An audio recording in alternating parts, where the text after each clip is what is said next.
6:02 in the Rose City. Time for Dirt and Sprague on Portland Sports Leader 105.1 The Fan and the Fan Sports Network. Hello. Happy hump day, everybody. What is happening? Good morning on this smoky little Wednesday morning we've got going on here. Little smoky out there today. Little smoky. Level 1, Clackamas County. Yeah, what level are you guys at? You got to get ready to. Is it the same as DEF CON? Like level 1 is the worst, or level 4 is the worst? No, level 3 would be get the hell out. Level 3 is so it goes now. 1, 2, level so 1 it is goes up. up. Be aware. Progressively goes up. Got it. Okay. Yeah. Level 2 would be, hey, you might need to get ready. Yeah, maybe have a sandwich in a bag or something, and level a bottle 3, of water. Get the hell out of here. Now, how prepared are the Spragues for bolting out if we need to out in Clackamas County? Well, it depends on how they get it died down, really, because at this point we leave Tuesday, so not at all. Right. Why would we prepare if we're leaving town Tuesday? Well, you're level 1. What if you go to a level 2? Are you going to get more prepared at a level 2? Well, if we jump to level 2, we've been at level 2. We had to evacuate our house in Oregon City. I had to leave. I remember that a couple years ago. I got a notice, so we had to leave our house in Oregon City from one of the fires, I think, in Malala. And, that was a weird feeling. That's a little strange, Very I'd imagine. ominous area it was. It was, like, red, and you could not literally see anything. Yeah, you can smell it everywhere you go. Everybody's, like, loading stuff up into their cars. It's Clackamas County level 1. I'm in Clackamas County, so I don't know how to answer your question other than to tell you it's level 1. You got a can of beans ready to go? Can of corn? No. You got a microwavable meal ready just in case? No, I don't really know what we would do if we got, like, to a level 2 today. That fire is just not... it's almost at the crest of the hill. I mean, it's horrible. Yeah, we're getting ready to leave tomorrow for Sun River, and I don't know. The weather reports seem to indicate that it should be clear by Wednesday night, Thursday morning. We'll see on that in Sun River. But I also know we got to go a completely different route, because usually whenever you go to Sun River, which way do you go? You go you drive past the mountain, you go that way because it's just the easiest. And Are you going the Salem-Detroit Lake We're way? going to go the Salem-Detroit Lake one, because I think that one's a little bit safer, and it doesn't seem like there's any sort of fire impact on that route. So you go south, you take a different direction to get there, because right now driving over the mountain does not sound like a good idea. Yeah, Meadows is on level 3. Yeah. And I know today I saw Timberline is right now active level 1. Yeah.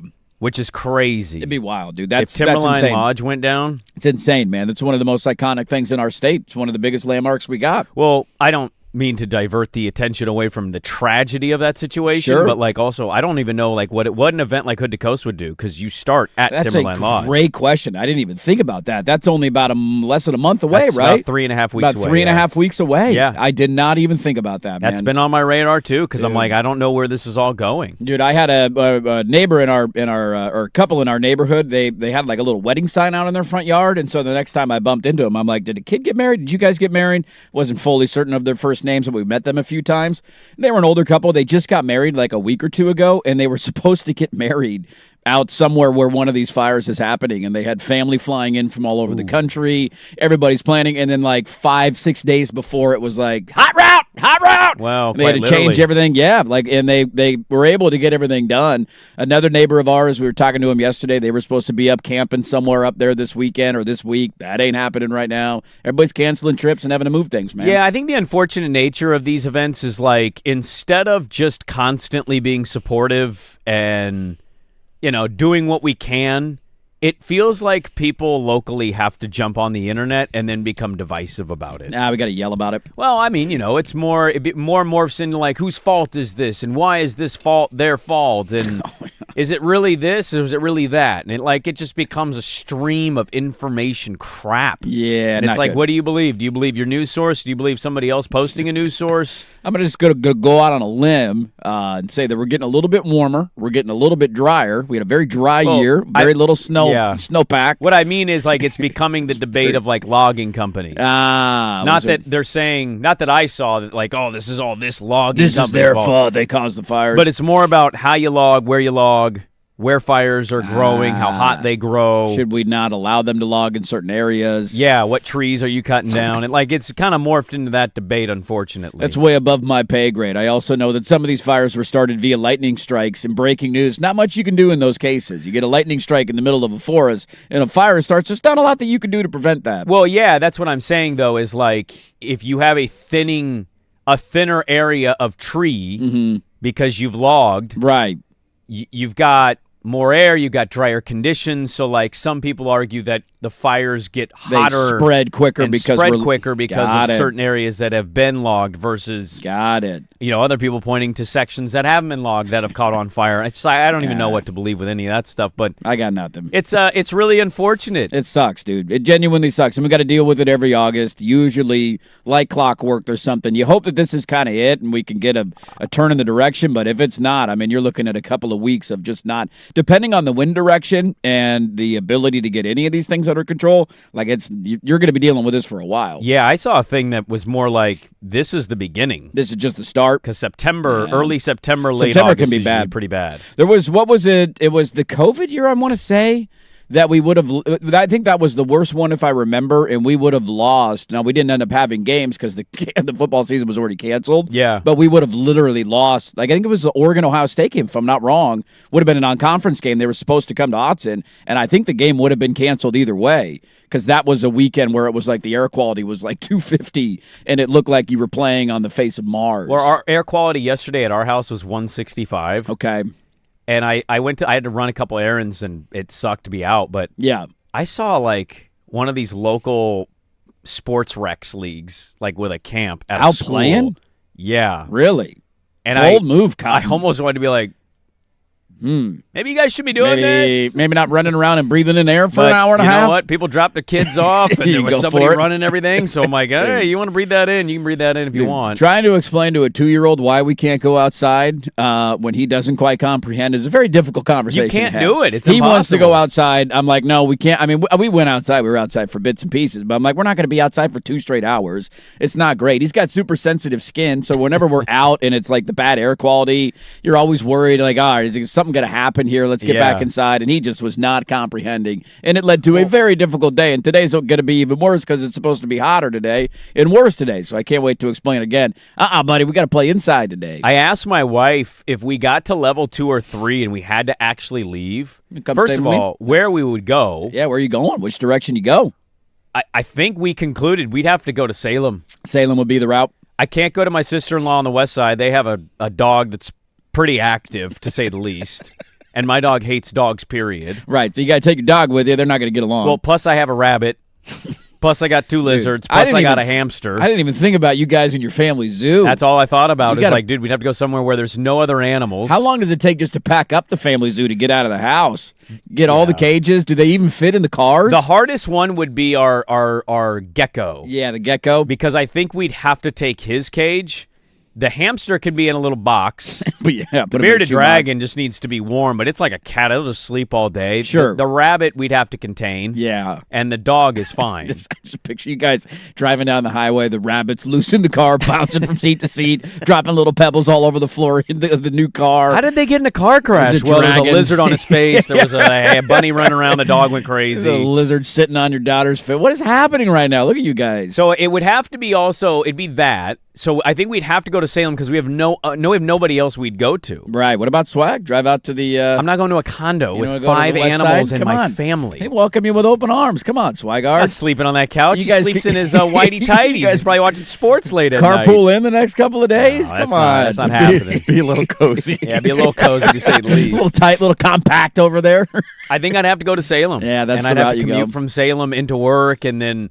I asked the wife, I said, aside from the animals, because she was like, oh, we take the dog and go. And you leave the other animals? And she goes, well, I mean, it's not like the house burned down. I go, if we're at level 3, they're telling you. That's the whole reason you're leaving. Yes. The whole reason you're leaving is that there's a threat that your house could catch on fire. You should be able to see flames from your back door. Yeah, smoke is like crazy. We got to go now. We got to get out of here. She goes, I guess I hadn't really thought about that. Yeah. I go, yeah, dude. You're not just leaving to leave for kicks and giggles. Well, and then I go, what would you take, right? what are the items you would have to bring with you if you're evacuating your house? And I gave her a couple items that I think I'd have to grab. Yeah. But like largely a lot of stuff, I just go, let it go. It's stuff, you know. That's why we got insurance. Exactly. Yeah, most of the stuff you can replace. It's mostly the sentimental stuff that you don't. It has wanna to be lose. the most sentimental. Like you're not stuff. taking you're not taking your massive. You're not taking a TV with you. I don't care about the TVs. couches, No. furniture. None of that stuff's coming with you. No. But there's got to be like little family pictures or little things, knickknacks around the house that mean something to you. Signed Jerry Rice photo. Yeah, that got to got. take that. Yeah. Michael Jordan card set that I have that is in like primo mint great condition that I will never sell. That's your 401k. That I mean, it's actually not worth that much. I've looked it up. No. But it's sick. Yeah, you don't want to lose it. And if MJ ever passes before me, value going up a little bit on that. I'm not gonna lie. Odds are pretty high on that happening. My Joe Montana signed photo. Yeah. Probably my golf clubs. Can't lose your golf clubs. I mean, yeah. you know. Although some would argue, Yeah, you're right. the insurance The of all golf black clubs. Titleist T700s look pretty effing sweet. These were actually a $5,000 set of golf clubs, and You can't prove it. You can't prove it. 'Cause You're I right. don't I have a leave receipt them. anymore. I'd leave mine. Now, there may or may not have been somebody on this show that tried to pull that off? Was that not? I did. There was a bit of an upgrade situation that happened, if I remember No, correctly. it's replace. I knew I what totally the forgot clubs what were. you're talking about. Remember, his clubs got stolen They out got of his stolen car. out of my car. And there was an insurance claim involved in that. I just remember you obviously have to get new clubs, so there was an about upgrade that. automatically, and that was a nice little moment for you. You got some new gear out of that I bad did get boy. new gear out of it. It was replacement value. Yeah, so. for legal reasons, I would say it's replacement value. I don't know what you're getting at. I have over no there. idea. I mean, Jake, come on. I wonder who Jake the was snitch on this show awesome. would be. Jake from handling State Farm called handling him my back, claim. and he said, "Here you go. I got khakis on. You got new golf clubs." I go, can I do this? He's like, yeah, this is how it works. Yeah. It's perfect. You know, I'd say of the two people on the show getting clubs, the shadier one was the guy that lost the bet and somehow got new golf clubs. Very fair point. Very fair point. That Although, was pretty shady. yeah, they weren't my picks. Buy me the Oh, clubs, okay, Kevin. yeah. All right, come All on, right. hook a brother up here, All right. okay? But They're no. still standing. They're still going strong. Got to Still- grab the high school highlight tape. Got to grab that bad boy. You can't replace that. Still level 1 in Clackamas County. Do you guys know what you'd take? High school highlight tape's got to be in there. It's an old DVD. You really would take high school highlight tape. Yeah, dude, I'm not losing that. I'm surprised you didn't say PIL Player Trophy of the Year. I mean, sure, that, Isn't that better than highlight tape? it is. In 'Cause some no ways, it offense to you, is. Nobody wants to watch it. Other than me, Do you still watch it? no, definitely not. Because I've the never turned it the trophy itself is like. on. I mean, it's not that nice of a trophy. I know it's kind of not. a But Well, crap of it's, course trophy. it's your Lombardi. It's right. my Lombardi. It's my shrine. They can never I would take it definitely. away. I would definitely grab that. I Yeah. would definitely be a part of it. There would have to be some sort of high school football collection of things that I would have to keep because I can't. If you lose those, that's 20 years ago. Nobody's got the highlights left of 2006 Cleveland football.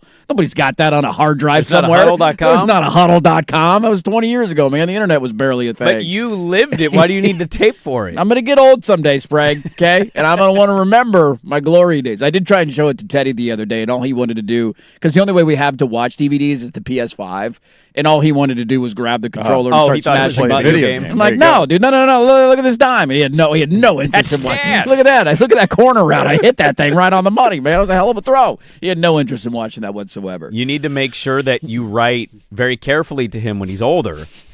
If you ever lose me, play this tape and I'll come back to you. Play this at your funeral. Or at my funeral. No, notebook style. Ah, How he gets his yeah. wife to come back from the Alzheimer's. That's not a bad He idea. pops that tape in. You're just off in Neverland. And I'm all of off a sudden in you the pop diff- back in. You're like, Oh, Teddy? what's happening? Teddy? Dad? Can I be? What was the movie with the Husky basketball player and his brother dies? Do you remember that movie? And then he's like, Oh, the sixth Sixth Man? Is that what it was? with Marlon Wayans. With Marlon Wayans? He dies on a dunk. Can that be the way that I do this? If you put the highlight tape on, now I'm out there flying around the football field helping you. Nope, not gonna make that sack. We're running over this way. If I could pull that off, it'd be pretty cool. So yeah, it's unfortunate. I'm thinking a lot of people, man, the people that just volunteer to fight this thing, it's crazy. It's nuts. The pictures and the videos are just absolutely bonkers, man. Like to be out there, to be fighting that, it's insane. Well, a lot of these guys have to be on the ground at the grasshopper fire while trying to battle it overhead. Yeah. And the terrain is just horrific. Not fun. Not fun to be able to do It's not that. fun at all. Speaking of not fun, I have an admission to you guys. I might have fallen yesterday into a personal dread, but realization of, oh dear God, Are the Seahawks going to be a dynasty? Episode 1 of Hard Knocks did it to you, huh?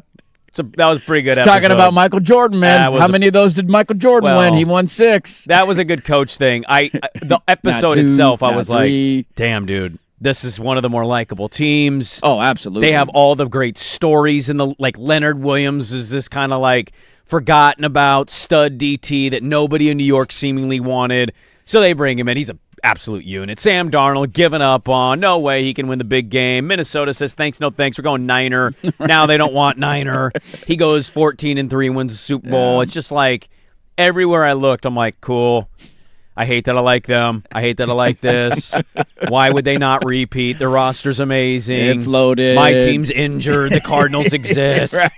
Right. I just got into an internal dread watching that episode. There is something about the combination of the intro music of Hard Knocks and the voice of Liev Schreiber that just feels... It just feels right. Do you feel... Can I say something that Yes. I've long been thinking? I mean, Fire away. long been thinking. Yes. I've seen Liev Schreiber in movies. Yes. I don't know how that's Liev Schreiber.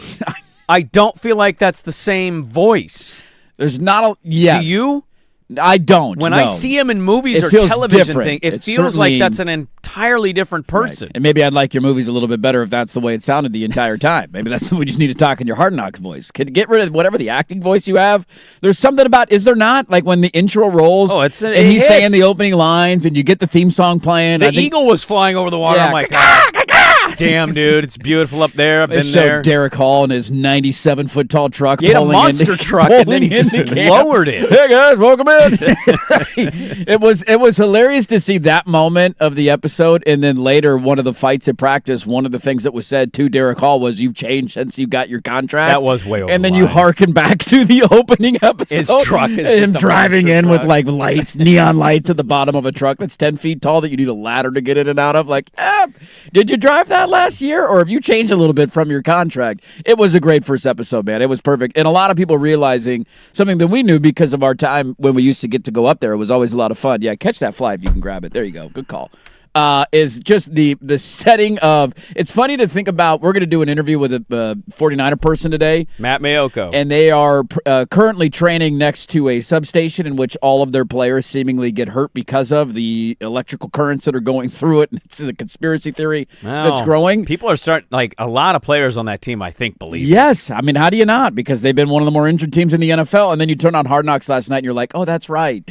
They play by water. They play by water. It is the most beautiful training camp setting that exists in the National Football League. Renton's a weird spot. My brother lives in Renton, and he lives probably a mile from the facility. So when I went up and visited him, I drove past it.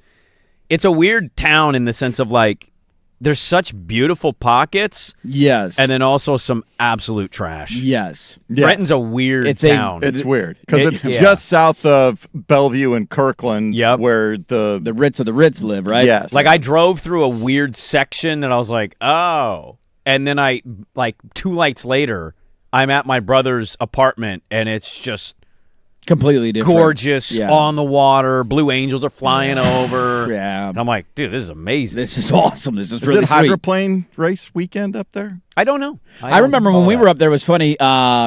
Jimmy Graham would fly his seaplane in. That's how he would get to practice. He'd fly his seaplane in, land it, go over to a dock, walk off, walk up the dock, and there you go. You're at the facility. Like, even take the quarterback, right? Like, I actually don't hate Sam Darnold. I don't know why you would hate Sam Darnold. I didn't really believe that he would win the Super Bowl for most of the season. I'll admit fair. that. Like, Yeah. I thought he was not great in certain moments, and then he was awesome in the NFC title game. Yeah. But then, like, even he yesterday, they're largely showing him, talking about him, but not at the end of the episode. He's in the quarterback room, and he's like, "Can you believe people give a crap that LeBron's joining a good team? Like, who doesn't want to be on a?" He just started defending the athlete of, like, He did. Why would you He's a not free want to be agent. on a good team? That's the point of being a free agent. What You get a to pick what team you want to go play for. stupid take. And I was like, it's crazy how simple that is, and yet It becomes 60% of America that hates the NBA and really hates LeBron Right. will always use it as an argument, like, he joined a good team. It's like, yeah, dude, isn't that the goal, is to win all the games? It was a really good first episode. So the other funny thing that I wondered aloud, and I don't know if you noticed the same thing, but there was the moment where Cooper Kupp and Darnold were talking about how Kupp got to go to the Swift and Kelsey wedding in New York. Because it was right after Romo got arrested. So I love that stuff in real time. They're like in that meeting room, like, hey, did you see the news about Tony Romo? Yeah. Like that comes up in their meeting room, and he brings up that he just bumped into him at the wedding. It felt like when he started to say that, he was going to then follow up with, and he was absolutely hammered. We know he was. But they didn't obviously show that, and there's some things. But it felt like the way he was like, oh, I just saw him at the wedding, and then there's like an edit, and then it's, yeah, I don't know how I got invited to the wedding. It just immediately pivots to the story about him getting the invitation and thinking it was a fake. I mean, I feel like we may know somebody in our personal lives, or you see it. Like, when someone's a booze hound, Yeah, you know it. you know it. And Romo's had that You know it. kind of on him for about a year or two. Yes. Maybe more. Maybe a little bit longer. And And there was actually another follow-up on that. I believe somebody did do the crack research because Google AI told me that they were still alive. They're not. They are not. The grandparents are dead. Yeah. I forgot to bring that up because you had said Yes. the Google AI results said yes. Google, I said, are his grandparents still alive? I said, See, yeah, this is they my live in problem. Wisconsin. I'm like, okay, all right. Google AI is like, Nah, they don't know what they're doing. it's wildly wrong. Don't trust the computers, man. It's like a 35% hit rate, Google AI. And I'm My like, gut's at 42. I'm beating it. Bing needs to make their AI. They do. Because if they man. can beat Google AI, I might open my thing to Bing.com. Bing.com. We got a loaded show today. A lot to get to. We got college football all over the show notes. We got Cafe Day, Dirt, and Sprague we're going to get to. Coming up next, let's do this. We'll pivot. We'll get back into the Seahawks. We'll talk some NFL today. Matt Mayoko at 8:04. Why is every 49er that touched that practice field since 2014 seemingly get hurt? I don't know if it's conspiracy theory anymore, more so than like there's got to be something to this. There's numbers behind it. So we'll talk with him at 8. We do not have Greg Oden today. No. His plane got diverted or rescheduled, so he won't be until late, but he'll be on tomorrow. I brought my jersey in. You did bring it. I was got going it. to text you to bring it. I It's forgot over here. to. It's ready. I'll leave it with you today. I will get it signed. Bummed I'm going to miss that one, but it'll be still fun to have him on the show. It'll be a lot of fun. Greg Oden will be in studio tomorrow at the 8 a.m. hour. But let's start with something we never got to yesterday. Let's yell about scheduling, do a peekaboo, and give you the results of something unveiled. We'll start there. Dirt and Sprague, 105.1 The Fan.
From the George McCoy and Warren Allen Sports Desk, a Sports Center update on the Fan Sports Network, 105.1 FM and 1080 AM. Brought to you by 808 Hawaiian Restaurant. Mixed plates like Grandma used to make if your grandma were from the Big Island. Woodstock, Burnside, Beaverton, or online at ate-oh-ate.com. First on the Fan, the much-anticipated debut of Tarek Skubal in a Dodgers uniform. Did not go according to script for L.A. Gave up 2 earned in 6 innings, struck out 6, but he took the loss. The offense only managed to run on 4 hits in the 5-1 loss to the Cubs.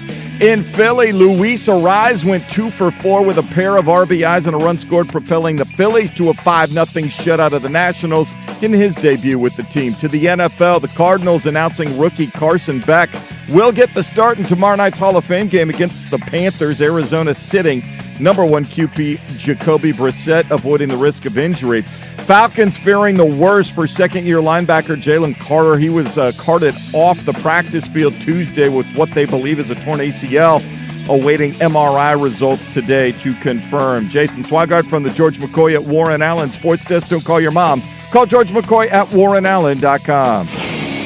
This is the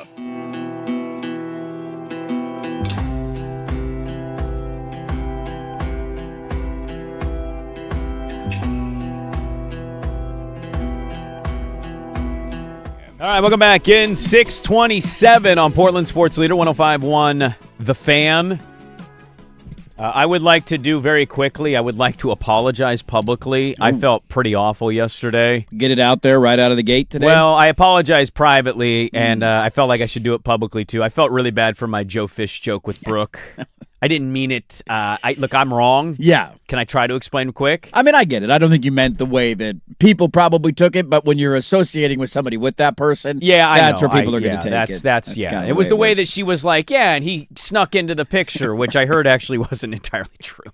Oh, it wasn't either. Oh, no. Oh, no. We got differing stories here. Look, I don't think she meant any ill will with the comment. Think she did. No. But Joe is our guy. Joe's been our guy a long time. We love Joe. I felt really bad. Yesterday was a tough day for him. Yes. I did not consider the Adley Rutschman thing. I talked to him about it. His childhood hero. I think he's close in age with him. I think he's his classmate. I think he's actually older than him. His icon, his idol, his left, his team. How many number 1 picks has your team had? The Giants, man. You don't get a lot of those, is my point, right? Like they had Jackson Holiday and Adley, and they traded. So I hadn't considered that. It was a bad joke. It was a alley-oop to something I shouldn't have done. So I apologize publicly. Look at you being the bigger man. I should have never made the joke. Well, no. So I apologize. I love Joe Fish. We love you, Joe. He might be co-hosting Monday. Oh, look at that. Well, I'm out. Yeah. You got Joe Fish coming in early. I have Stephen Vaughn tomorrow and Friday, and look then at Joe Stevie Fish on Brackett's Monday. pulling double duty. I He threw wants it to at do him, it. and he was like, yeah, I can do it. I can swing it. I'm like, okay. I'll tell you what. You know what that Stevie Brackett's is? He's a gym rat. He is gym rat. He's a gym high rat. motor guy. He's a high motor guy. You give him an opportunity. You give him a task. He'll tackle it. He'll get it done. We have a lot to get to in college football before we get to Cafe Day, Dirt and Sprague. We never got to it yesterday. Yelling at each other or yelling together about Indiana canceling their 2030-2031 game against the Notre Dame Fighting Irish. Look, they won the championship. So clearly who you play in non-conference does not matter that much because they were not tested, challenged, and it didn't matter because they went undefeated and won a national championship. I really want to scream about this. I really want to yell about you? This is cowardly behavior. Okay. It's cowardly behavior.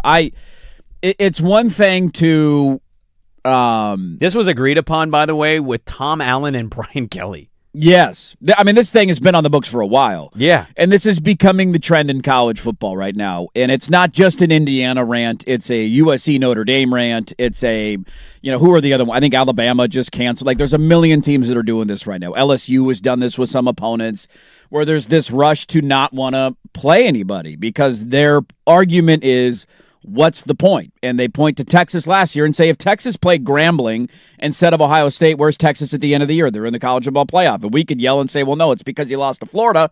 And both sides of that argument are right. If you don't lose to Florida, you're in the playoff. And if you play Grambling, you're in the playoff. So both sides of that coin are fair. What hurts college football more than anything else is having pockets of the schedule, weeks of the schedule, where there's nothing relevant or interesting going on. And one of the biggest desires I had out of an expanded playoff, and I want to be cautious to make this argument for 24, because I would have thought that 12 would fix this, was that this idea of, okay, we have an expanded playoff now. You're allowed the ability to trip up. You're allowed the ability to go through a bump or two in the road and still make the ultimate goal of the college football playoff. Therefore, it should lead more teams to want to challenge themselves and give us games that we want. Indiana and their non-conference schedule, there's not a single game on there for the next decade that I care to watch or am interested in any way, shape, or form. And it doesn't mean that every team out there is playing Alabama, Ohio State, and Georgia in non-conference every year, but just can I get a Power 4 opponent? Is that too much to ask? Well, I don't go. Can I get a Pac-12 team? Is that too much to ask? Like, it's ridiculous. It punishes your fans. You're playing games that they don't even care about, and you're going to charge them a lot of money to go to the game. This is an in-state game. I don't know how often Indiana and Notre Dame have played over the years, but I know they played in the playoff 2 years ago, and Notre Dame kicked the living crap out of them. Mm-hmm. And I'd imagine Indiana would want a bit of a, like, hey, you got us when we were low, now get us when we're high. It would have been likely a top 5, top 10 matchup when the game happened, because I don't see Indiana or Notre Dame falling off of a cliff in the next 3 to 4 years. And unfortunately, at the end of the day, who pays the price? The fans pay the price. And Indiana fans pay the price. And they could say that it doesn't bother us because we just won a championship. I'll be honest with you. I don't think they care. If my non-conference schedule for the next 3 years as an Oregon fan was what Indiana's is, I would be screaming at the top of my lungs of, this is a disservice to us. Nobody cares about these games. Okay, I think you can be right and wrong at the same time, weirdly. I think you are right in a lot of what you're saying. I've had my initial reaction to it. I laughed and I said, well, that's very Signetti, Indiana, right? To get out of it. Because he said it out loud. He was like, I'm not playing hard non-conference games. The SEC does it, so why would I do it? Exactly. And it's also misleading because not the entire SEC does this. Well, you're right on that. But, like, he told you out loud his plans. It's to not play hard non-conference games. So him backing out of Notre Dame shouldn't have came at a complete and utter shock, even though the game was scheduled years ago between two former coaches. And they're not, again, the only team that's doing this. No, they're not. But they do it maybe the most because, to your point, their schedule is pretty – I can't even point to anything on the non-conference. They literally don't have a single Power 4 opponent scheduled in non-conference all the way through 2032. And not a single one. This is where I will say out loud, it is very interesting, the guy that won the championship and deserves all the flowers, and oh my God, I can't believe that program won the national championship. Yes. It's okay to acknowledge and give them the credit while also saying it's interesting that the guy who talks about not whining, not making excuses, and going out there and just – he doesn't want to play hard teams in the non-conference because he wants to give himself what? The best possible shot at making the playoff every single season. Yep. And he wants a top seed because he wants to be at home, and then he wants, or not home, but he wants the best matchups. Like he wants to put himself in that spot. So it's interesting that that guy is not willing to schedule the tough team or play the tough game that's been scheduled. That being said, where I think you're a little wrong, fundamentally you're right to say it's a super big buzzkill when your team plays an absolute nobody and they're going to win. And I mean no disrespect here. Portland State's doing a lot of cool stuff locally. They're recruiting better locally. The coach seems like a good dude. Sure. Portland State's going to get their teeth utterly kicked in by Oregon this year. That game does nothing for anybody. On a Friday night, when I think most people are going to choose to go to their kid or their nephew or whatever's high school football game, you're still going to probably find you'll still probably fill it mostly 45,000 people that will go to that. People will sell their tickets, and it's a cheaper opportunity to go to a Duck game Absolutely. that you don't have anywhere else on the schedule. But it's absolutely awful for the viewer and the fan that's got to pay money and also, by the way, drive down to a place. I bet you that's the game most Portland season ticket holders probably try to sell off to local people who can't afford to go to most games, because why would you drive 2 hours on a Friday? Exactly. That being said, where I disagree and think you're wrong is if Oregon went this direction, I think people would admit to you they hate it, but also tell you, in Dan we trust if he had a national championship. Like, I think the fans at Indiana, and Indiana is so much different where they're at, and Eugene versus Portland and all that. Both can simultaneously be true, though. That's what I'm saying. Like, I think you are right, but also I think if Oregon had a natty and Dan Lanning went this direction, I would still critique it because it sucks for me as a fan. I can't stand these games. But I think people would just get behind it because he's won the ultimate, and he's telling you straight up why he's doing it. And are you going to argue with the fact that it's chalked up? It's 3 wins automatically. Indiana's going to be 3-0 before they dive into Big Ten play. I'm going to think they're good, sure, but I won't have a real barometer test of how truly good they are or are not versus the other teams. Well, we actually did that to them last year, remember? Because they had a game early. Old Dominion, and it was like 28-14, and it was like, what? They barely beat Old Dominion. Indiana's going to suck. Right. And then they ended up going undefeated. I mark my words, for Oregon might win the national championship this year. They're one of the teams that has a shot to do it.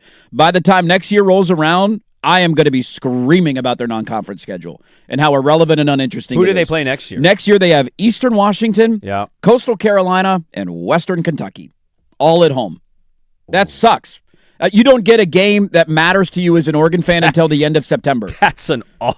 It's horrendous. That's 3. It's almost it does a month nothing of the season for me. I don't care about. Exactly. And so, I'm not criticizing Kurt Cignetti as a coach for doing this. It's just the point of, as a fan, I have no problem saying, if I buy tickets, that sucks. It's terrible. That sucks. Yeah, I don't want to spend my money to watch my team beat Western Kentucky by 80 points. Your season ticket price, if you bought season tickets to a program like that or use Oregon's they're incredibly expensive. Well, they are expensive, but I'm telling you, the 80% of that is from the Big Ten, and the 20 is, and maybe less than 20 is from that non-conference, because you're not. Their home games next year. Now, this is probably their argument. Cheap in Eugene. Ohio State comes to Autzen next year. Yeah. Penn State comes to Autzen next year. Yeah. Iowa comes to Autzen next year. So you got those if they matter to you, 2 of them, but definitely do in conference play. Yeah. So you'll have an okay home slate.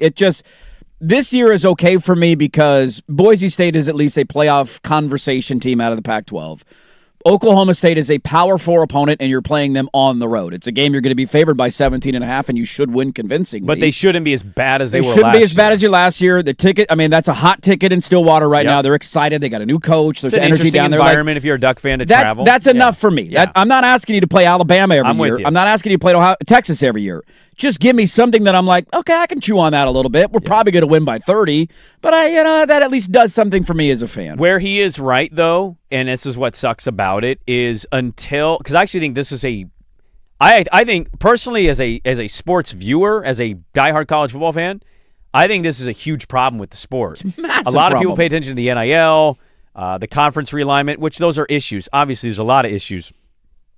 This is maybe the biggest thing for me as a fan. The NFL can give me certainly Rams and Jets. And I'll be like, from time to time, those become interesting games, and you don't expect it. But they give me so much more the rest of the way, largely.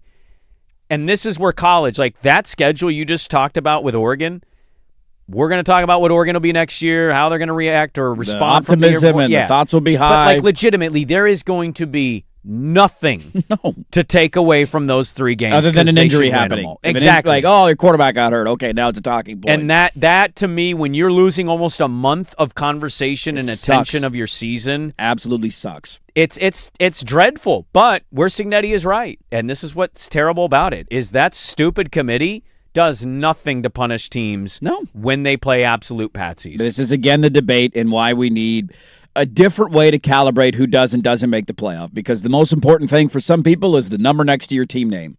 Not who you played, the backstory behind it, have you challenged yourself, none of that matters. Are you 9-0? Yeah. I don't care if you beat a team ranked in the top 100. You 9-0? We'll throw you in the top 10. That's all that matters to them. And it's just it's a ridiculously old way to look at the sport. And last thing on this is an interesting thing that I'm glad you brought it up, because it's been on my mind about Oregon. When Lanning got there, the vast majority of stuff was already booked out. It was already, we do this stuff 10 years in advance, and it's ridiculously dumb. We need to get rid of that, too, by the way. Yes. The NFL can make a new schedule every year. College football can't, too. Yes. We saw it during COVID. BYU, Coastal Carolina. In 2 weeks, they got the game ready I think to go. It was less than that. Yes. Yeah, you can make these games happen year to year. You don't need to book out a decade. It's ridiculous. This is going to be the first chance, because I think the Lanning leaving stuff like that, we're done doing that dumb debate. This is his first opportunity looking in the years to come where they have actual openings, and I'm really curious to see how aggressive he is and what his thought process is, because Rob Mullins is going to do what Dan Lanning wants to do. They only have 1 non-conference game on the books in 2031. It's the Civil War. Civil War II in 2032, and then the Civil War ends, that streak ends in 2032, and they play Texas Tech in the comeback game at home. So you have multiple non-conference games in 31, 32, and 33 to schedule out. Are you going to schedule Western Kentucky and Portland State? Are you going to schedule Power 4 teams? Like, I'm really curious to see how he handles this, and I think the world of him as a coach.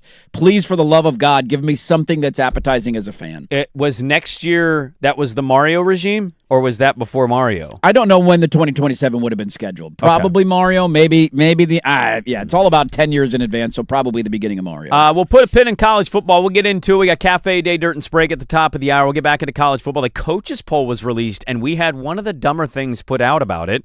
Also, I didn't get to my note of the predictor came out yesterday, 1.0 predictor, and it doesn't fare well for Anteater Johnson's Old Mighty Ducks. We'll talk about that in the second hour. Coming up next, how fired is this individual? We'll talk about that on The Fan.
College football coverage on The Fan is presented by Xfinity. Score the most reliable Wi-Fi. One price, 5 years guaranteed. Xfinity, imagine that.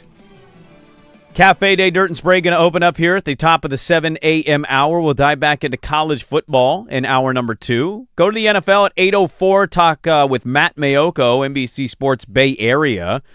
Seahawks had all the great vibes yesterday on Hard Knocks. The Niners have massive amounts of injuries piling up. So we'll go. These things are very different right now. They absolutely are. By the way, on a scheduling note, I wanted to point this out because I looked it up yesterday. I had to do a double take. I was reading an article. We know Notre Dame and Miami play this year. Yes, they do. Remember last year's game, how exciting that was? Right out of the gate. Carr bursting onto the scene, like, oh my God, this guy can kind of ball. And then Miami wins the game at the end. They play again this year. I had no idea. That game is in November. It's in November. It's on the same day as November 7th. I think it's like that's the day of college football this year. Like that's the Christmas day. I'm pretty sure that's the day of the Oregon-Ohio State game. And then there's one in the SEC, I want to say. See, this is what I'm talking about in like spread it out. You can get your schedule year to year better off than you can saying let's book a date for 2038 in 2026. Like yeah, you got Bama at LSU that day, Georgia at Ole Miss, Miami Notre Dame, and then I think that's let me check. I think that's the Oregon-Ohio State game. It is. Yeah, Oregon-Ohio State. That's the one that every year there's that one weekend where people are like, oh, don't do anything on that weekend. What time is your guess on Oregon-Ohio State? Because the Notre Dame-Miami game is a 4:30 NBC. I mean, that pick. has Big Noon written all over it. Oregon-Ohio State. Yeah, it depends on who has the has the pick. It's great. Love playing big games at 9 o'clock in the morning. Where Dirt was right. You know I'm right in that argument. Can you admit now, years later, I won? Can you admit now? Feel free. Sure. You love the 9 a.m. kick. Feel free to acknowledge. It's okay. Come on. We're all right. We're all wrong sometimes. Come on, Jason. Big games at 9 a.m. suck. When I'm at home, they don't. I mean, I like having games on my TV. Team, I don't care. I still do. I want it to be dark. It means more. That's that Pac-12 after dark. No, it's just it's a prime time game. It's not always dark at 4:30. It's dusk, and then it gets was it dark. when Ohio State Oregon kicked off 2 years ago? It was dark as hell when the game ended, though. It did, if we have 5 o'clock daylight savings, it is going to be dark when they kick off. There you go. You're right. No, you need the sunset is a part of the ambiance of a primetime kick. It's okay to not be a morning I can't wait for Oregon-Ohio State to play, and we're not even going to do a live pregame show for the game because it will be on at 4 o'clock in the morning locally. Yeah, Dirt's going to have to That makes a lot of one. sense. This is great. But yeah, it has Big Noon written all over it. We'll get to more college football odds, and I just wanted to shout that out because I saw that and went, oh, look at that. A team in a conference. Well, Notre Dame kind of steals a conference, so I guess it's unfair to Notre Dame's schedule call that a non-conference game this year. Notre Dame plays nobody. A conference. Well, and like an Oregon fan's chiming in saying one of the reasons that next year's non-conference schedule sucks is because Oregon State couldn't buy out of their game to play the Civil War that year. Can we be honest? But that's also like, can we add Oregon State, Coastal Carolina? There's no difference. You got an uncle or a cousin or a friend that likes Oregon State. You don't know anybody that likes Coastal Carolina. There's only a local tie-in. That game on paper is not amazing. That game sucks. No offense. It just sucks. Yeah, it does, yeah. The history's fun, and we can talk about the memories, but that does nothing for me the day of the game. We're playing different sports right now. 27.5-point line. So the idea of Oregon State being on the non-conference schedule, so if you get Eastern Washington, Oregon State, and Western Kentucky. I think at least it feels more familiar, I think, is that person's trying to point out. Okay. Like, hey, at least I know this opponent. We had a Duck fan chime in, too. It was like, Portland State on a Friday at 7:30? I'm a season ticket holder, had to pay for that crap. I'm not going. Yeah, I know. Yeah. We lose. Fans lose.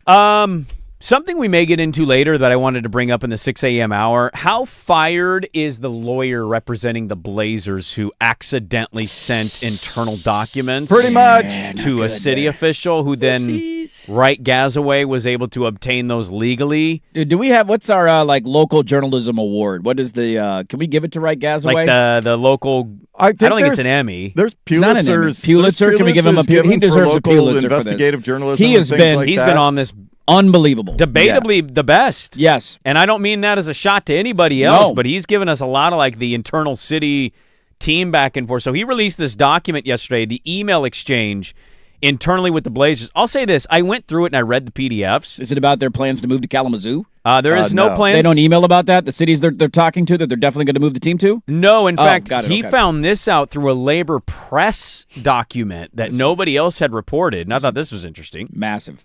Randall Friesen, Executive Secretary Treasurer of the Columbia Pacific Building Trades Council, says the Union Trades Council has secured a commitment from Dundon's ownership group to negotiate a project labor agreement for the renovations. So, in other words, the work would be entirely union. Wait, I thought all this was getting done, though, to move the team.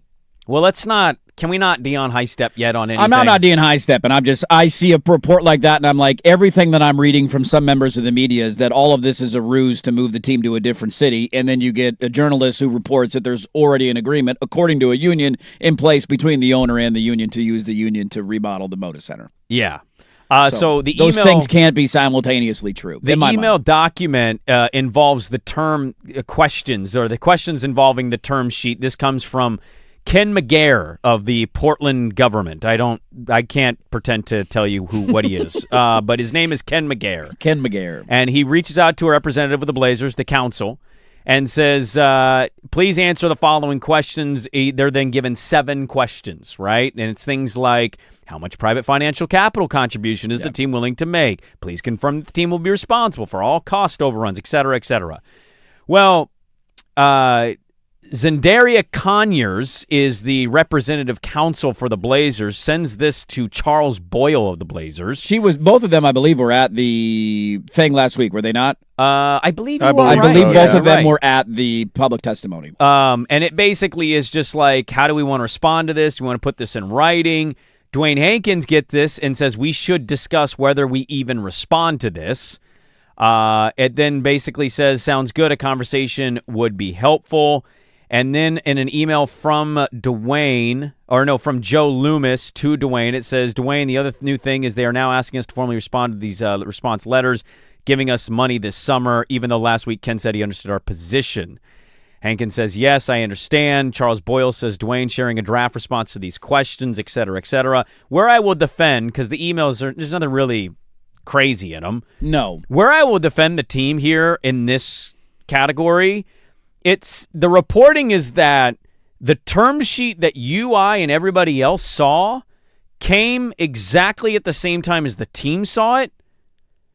And so it was a weird thing of like, go against the team for not. They tried to have some leverage there. We're not hearing back. Why aren't we hearing back on this? The team is delaying their response. Well, yeah. It was made like they delayed the response. They got the term sheet the same time the media got the term sheet. So the team was like, wait, what?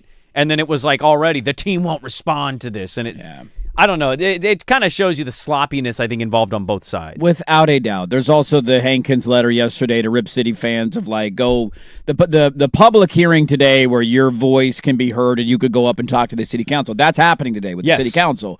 And they want people to sign a petition and go talk. And it was just kind of a weird day because on the one hand, it's like, all right, thanks for putting that out, I guess. On the other hand, you just took a steaming dump on the city a week ago.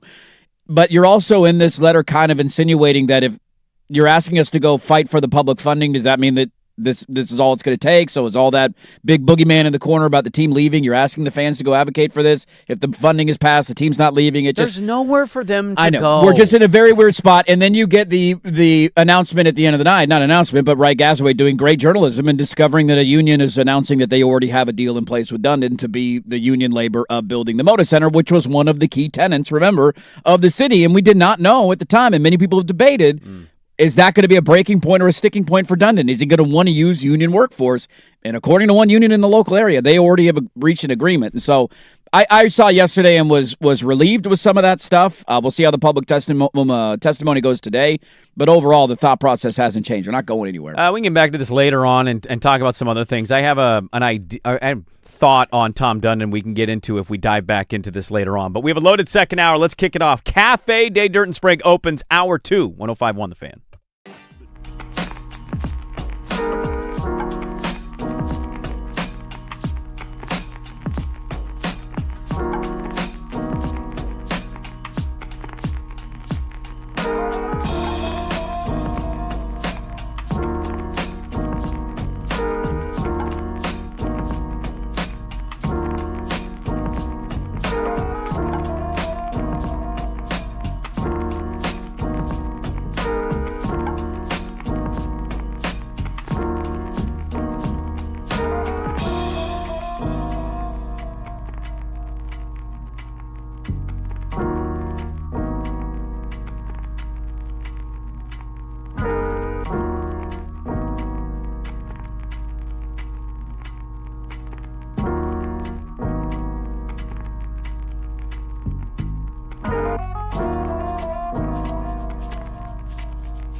Now, from the George McCoy and Warren Allen Sports Desk, a Sports Center update on the Fan Sports Network, 105.1 FM and 1080 AM. First on the Fan, with training camps opening up in the Pac-12 and Mountain West conferences, there was a joint announcement that they have officially reached a settlement and withdrawn all litigation involving the poaching and exit fees associated with the exit of 5 schools to join the Pac-12. No terms were disclosed. With the NFL set to have its first preseason game tomorrow in Canton, the Cardinals announced rookie Carson Beck will get the start at quarterback.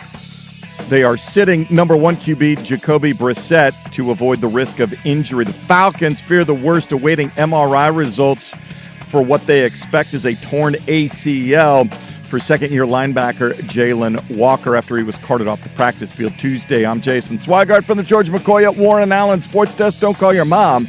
Call George McCoy at warrenallen.com. This is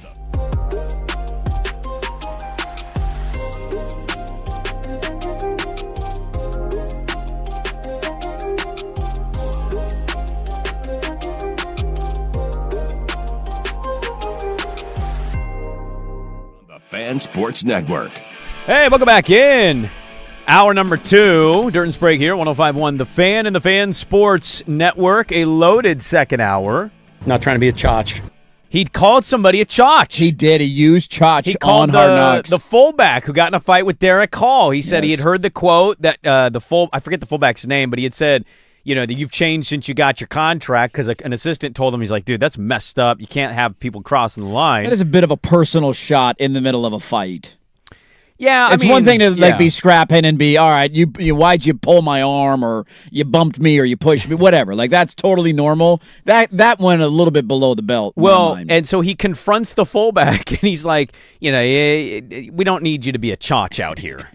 Not trying to be a chotch. He dropped the line, and the fullback's right. He apologized to Derek Hall. I will say, where Dirt was wrong. Oh, where was I wrong? It's not like he said anything that knocked my socks off, but I think Seahawks fans were kind of like, he is very likable. He's absolutely likable. He admits that he's awkward. Can this be right and wrong at the same time? You want to be right and wrong multiple times today. Very likable. Yeah. I love his self-deprecating humor. Yes. He's clearly a brilliant football. Like, all of that stuff is true. Also, he's also boring as hell. Boring? I mean, he's not Joe Philbin. There's nothing boring. wrong with being boring. It's okay. He just won a championship. Why are people offended by this? I don't know if people are offended by it. You know what the vibe I got? He felt like a common. You know who's one of the most boring coaches in the history of football? Bill Belichick. Has Bill Belichick ever said anything interesting in front of a microphone? We're on to Seattle. Exactly. Who cares? He's boring, though. It's not that fun to watch. He reminded me of a combo of Belichick and Harbaugh. Yeah, that's There's a great like a dry one. sense of humor there. Harbaugh, There's like a unassuming, like, man, football. There's some of that Harbaugh stuff in there too. Like, I felt like he was a mashup of those two. Yeah. Also, clearly wants to let the world know I'm more than a dad for 30 minutes a week. Yeah, absolutely. That was obviously something. His awkward thing at the team meeting when they welcomed the team back and they announced the people who had got married, and it was congratulated, and then the kids, and then he had a moment where he said, "And I'm expecting another." He was kind of quiet he was like, "Oh!" And then everybody started cheering with him. It was really funny. Binary Brewing and The Fan have teamed up for the Only Fan IPA, available for a limited time. Taste the Fan with Binary Brewing, signature West Coast IPA. Go to Binary Brewing's Beaverton location and ask them about their Only Fan. So good. Only The Fan and Binary Brewing can pull it off. God bless the beaver. A lot to get to in the second hour of the radio program. We will scream and yell about college football some more. Ooh, let's do it. We have a coaches poll. We do. And dare we say out loud, one of the dumbest tweets to ever be exposed in the college football media landscape. Did the coaches want a do-over, too, after the announcement we got for one team in the top 6 yesterday? Oh, that's a great Can question. I get a take back on my vote? Can I move them up a little bit, please? Can I get that? It was written in pencil. Well, Swag and I have joked about for years, the college football SID coaches poll is what that should be called. Yes, it is. Because I don't think coaches actually sit down and take the time to say these are the top 25 You don't think teams. Dan Lanning was poring over his Athlon magazine on his coaches retreat in Central Oregon? Now, Clemson's returning the 62%. preseason one they might spend a little more time on, simply because they don't have I want Isaac and Suk on That their needs first to be a Van Lanning question. interview. I want to know How where much did you time- do the yeah. coaches poll Now, is he a preseason top voting 25? coach in this? Oh, that's a good question. I don't know if it's everybody. Oh, are they not all of them? I thought it was all of them. I don't know. What do we know? We don't know I'm anything. sure Google AI will answer this Sure. correctly. Don't look that up. I don't want to do that. Almost got butt cracked during the break over a Jazz Chisholm trade that didn't happen. I'm glad I didn't read that one. Yeah, I saw that one too. That's a really funny tweet. Too good to be true. A lot to get to. I'm hungry. What's for breakfast? A panel of 73 coaches, by the way. So not 73? all 73. of So them. not all of them. He Many may or may of not be a them. voter. I don't know. We are going to go. Are you ready? Ready? Ready. Meat Lovers Omelet. Ready. With a side of More meat? more meat. Yes. How did you know? Because I want meat. I know you do. Give me meat. Hey, yeah, we're delivering here. So at I the get- what's the Cafe side? Do I Day get side- during do I I break. get the choose my three-way meat? pig in the omelet. I get bacon, ham, and sausage. Yes. Now we're talking. No, you get in the omelet, you get ground sausage, Yes. All about it. bacon, Yes. sir. ground beef. Why not? The Why not? side meat is Canadian bacon for your Canadian ass over there. What's with the ground beef? You've never had ground beef in an omelet? No. It's delightful. Like a taco omelet? Ooh, a Now, I've taco had omelet? chorizo in an omelet. We could sub out the ground beef for chorizo. if you're a Chorizo chorizo I'm fan. fine with. I like chorizo. Yes. You can make that request But we already to had the kitchen. we already had the breakfast sausage, so I didn't know where you double well, dipping. traditional breakfast sausage is more savory with like sage, that sort of No thing doubt. in it. No doubt. And then you can have the little spice with the chorizo. The little spice. I You need a say it little like that. spice with my Spice. breakfast. Dude, I could choke down 6 of those. Yes, you could. That's a 3-egg omelet, too. That's no little wimpy No, 2-egg I don't omelet. need no 2-egg omelet over here. Let's step into the cafe, and we'll start here. I think that the players right now are extraordinarily dug in because they don't think that what MLB has presented to this point is going to change the competitive balance aspect any more than what their plan would do, which is more revenue sharing and things along those lines. But we could get in so deep into the weeds here, Rich, on collective bargaining. We have months to do that. The lockout is coming December 1st. It's going to happen, and we're going to have this period between December and February where pretty much nothing gets done. And hopefully, as spring training approaches, we see some movement, because if not, I worry we could be in for a lot of games missed this season. Yeah, there's Jeff Passan on the Rich Eisen show. MLB lockout is absolutely going to happen December 1. Mark it down on your calendar. Yeah, I mean, we've all known we're heading this direction for a while. They were playing PSAs, Major League Baseball was, and the owners, against the players during the All-Star break of And that interviewing fans of not get received well. No, it did not. Hey, what's the biggest issue to you? Well, it's Susie in Cincinnati, and I think the Dodgers are, and it's like that. Those were the PSAs that they were running. They're a long ways apart. I think the bigger issue will continue to be the idea that there's not a salary floor, and we're not holding people accountable for paying just a base level of trying to compete, especially with revenue sharing. It just sucks. Again, similar to the college football conversation we were having earlier in the show, who loses here? The fans. The fans lose, and it sucks. And baseball is on a nice little run right now. They seem like they got momentum, and the best thing for baseball to do in that moment is let's miss half the season. Order up. Scuba to Swanson. Jumps on the first pitch, blasts it to left center field, and ties it up. Yeah, there's Joe Davis. Yeah. Dodgers television. Dodgers lose 5-1 to the Cubbies in Tarek Skubal's first appearance. Give me a second here. My computer sucks. He's 6 innings, 4 hits, 2 earned runs. He just got no run support yesterday. He was fine. He was the great. Dodger bats right now. Ice cold. Yes. Otani, 1 for 4, bum. Guy's a sub bum. 300 hitter. Probably worried about that 30 for 30 going on, and now they're going to discover he's an illegal gambler. Freeman's their best hitter right now, actually, in the lineup. He's batting .310. Everybody Yeah, else he's is ripping low. it, but he's hitting a lot of those singles. He's just dumping singles the opposite way. Now, he flips a good single over the shortstop, doesn't he? Oh, yeah. That's kind of his iconic. You get 2 strikes on him. little 60-degree wedge. He's an underrated, like, old school baseball guy. Put the ball in play, You know, man. but- Find yeah. a way to get a hit. They'll be fine. Order up. I can't, which I mean is no disrespect. I just elevate. There's a lot of other guys that I think have proven enough and proven more. Jordan Love had one fantastic finish to a season that got him paid wonderfully and also did show what he's capable of. That stretch that he had, I think it was a 7-game stretch, he looked like an elite MVP candidate. We didn't see enough of that since to put him there right now. There's Jeff Darlington, ESPN. Jordan Love, not an MVP candidate according to him. Okay. They win the division. He throws for 4,000 yards. He's going to win the MVP. He's going to be an MVP. Was Drake May an MVP candidate at this point last year? Like yeah, right. What are we doing here, man? What are we doing? Look, we can have. He is one of those fascinating. Like, what are the pictures you look at? Everybody sees something different. Rorschach, is that the right word? Yes. You mean like the shirt you wore that you maintain is green, what color is gray? that? That's what Jordan Love is a great example of that for quarterbacks. That you could have 10 different people look at the same thing and have 10 different takeaways on. He's an ink blot. What he is, what is he capable of, how good is he, where does he rank? I certainly think he's incredibly talented. I don't think he gets enough credit for overcoming some of the weaknesses around him on offense, that they haven't necessarily had a Jamar Chase or a Justin Jefferson type wide receiver.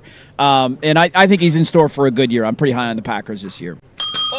I got to go talk to my agent, too. I got to go talk to him and see where things are at. I've been trying to just focus on getting better, making sure I'm staying in shape. Like I said, I have faith, so I'm going to tap in and check in when I'm not. You guys brought the news to me. There's Jonathan Taylor of the Colts. He's on a 3-year, $42 million deal that he signed in 2023. Bijan Robinson signed his record-breaking contract with the Falcons yesterday. So now you've got Jonathan Taylor and Jahmyr Gibbs both seeing that going, ooh, it's time to get paid. I'm 27 years old. My numbers were somewhat comparable. Receiving yards, big advantage, Bijan. Rushing yards, slight advantage, Jonathan Taylor.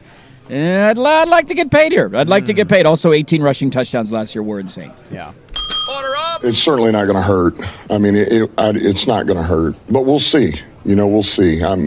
Look, I'm anxious to get Gibbs back out there. Every day that goes by, that's another day that you feel like you miss with him and getting him out there with the guys and him being doing his part. So, but there again, man, it'll get done when it gets done. That's Dan Campbell on the Bijan Robinson deal and how it impacts Jahmyr Gibbs, who's currently angling for an extension. Can we just say the obvious here? If he gets fired, he needs to become a narrator. He should be doing those Dodge Ram commercials and not Dana White, because he's actually a real man. Yeah, who sounds more gravelly. He's from the Midwest. Get him in a Home Depot ad or something. He is a badass. And so, are you re-graveling your backyard this weekend? The Applebee's commercials are good. Fantastic. But, I need him in more advertisements. It's also the balance there. I'd see where he's coming from, man. Like, this is a big year for them. They missed the playoffs last year. He's arguably the most important piece of their offense. Get the deal done. He's holding in right now. And this idea that this happened on Hard Knocks last night. Witherspoon was driving around. He wants a new deal. He hasn't gotten a new deal yet. There was some back and forth that happened between the agent and Rappaport and Schneider and all that. Yeah. And in the one hand, he's driving his car saying, I'm a top flight corner, you pay top flight corners. And then in the next breath tries to say, but all I'm focusing on is football. It's like, clearly that's not all you're focusing on. Nobody believes you right now. And so it behooves the team to get it done sooner than later, just to get that distraction out of the way. Maybe we shouldn't just give the ball to one guy. Maybe we're trying to actually create this flow state of basketball where everyone is kind of involved all the time. So what happens? 91, they win the championship. They start to figure it out. Then they win again. 92, 93, they win. We all know what happens to MJ. They come back and they win another three-peat, 3 in a row. MJ was MJ, right? There's another level to where he was able to take his game because he bought into this idea of team basketball. So why do I tell you that story? In the NFL, guys, I really believe this, that the secret sauce of the NFL is connection. What if everybody was on the same page, going in the same direction, playing off one another, building each other up, not caring who gets the credit, and just going? And where could that take us? What if we could get the whole building involved in just creating this vision of who we want to become all the time? This is how we know when we go into games that we have the competitive advantage, because we have this in our corner. There's Mike McDonald on the first episode of Hard Knocks on HBO, featuring the defending Super Bowl champion Seattle Seahawks, comping as he showed a picture of Phil Jackson in between Scottie Pippen and Michael Jordan, what it takes to go all in as a team versus just yourselves. to try to achieve the ultimate multiple times over as the Seahawks. I took away yesterday a lot. I said this in the first hour of like, am I buying in my head now that they're a dynasty because the roster's awesome and they're likable? The hard knock bump is a real thing. It's a real thing. Every August there's a hard knock bump. Now they are the defending champs, and that's a little bit different than other hard knock bumps. It also, to me, came off in the very beginning as a coach that spent his entire offseason saying, how do I motivate my guys to repeat? Yeah, how do I get them going Which again? sounds stupid in theory, but like he clearly he's aiming for a message that sticks. Guys get paid, guys get the rings, You win. you win. Yeah. Everybody, you're the toast of the town. Right. We're champ forever. It's like, yeah, and then you lose the rest of your career. You're still going, well, I won a Super Bowl, so. It's why rat poison was a real thing for Nick Saban. There's a lot of rat poison in being a Super Bowl champion. Yeah. It was interesting because he went on that rant, and I don't find him obviously the most, entertaining person. You think to he's talk. super boring. I do, but one of the things that I respect most about him is in that rant, and I thought you saw it throughout parts of the episode other than when there was an absolute melee at practice, but that happens at every training camp. They felt like a very connected and tight group. And I do think he is right in terms of there's not a wide margin between the talent levels of a lot of NFL teams. And that little bit can be the difference between being a team that goes on a run or doesn't go on a run. They seem like a very close-knit group. He's fostered that culture inside their locker room at a really high level. Order up! We're stacking some reps now, and you can see, maybe growth from, the first or second day to now. Because the beauty of our offense is there's a lot of layered learning to it, where one coaching point from an early install, it will apply to how decisive you can be making a decision, or your timing or your accuracy you're throwing the football with. And he's shown improvement every single day, and most importantly, just the comfort level that comes, I think, with all the hard work he put in over the summer after kind of being exposed to a lot of this stuff in the spring. Yeah, there is Kevin O'Connell on Kyler Murray picking up the offense at Viking camp. A report from Kevin Seifert at ESPN yesterday. Audible groan and slight boos could be heard from the crowd as J.J. McCarthy threw 3 straight balls over the receiver's head, uncatchable in the red zone against no defense. We had a couple. We had another one. It's a competition, though. It's a competition. Not. It's going to be Kyler's. Why are we pretending to do this? Why is this one like?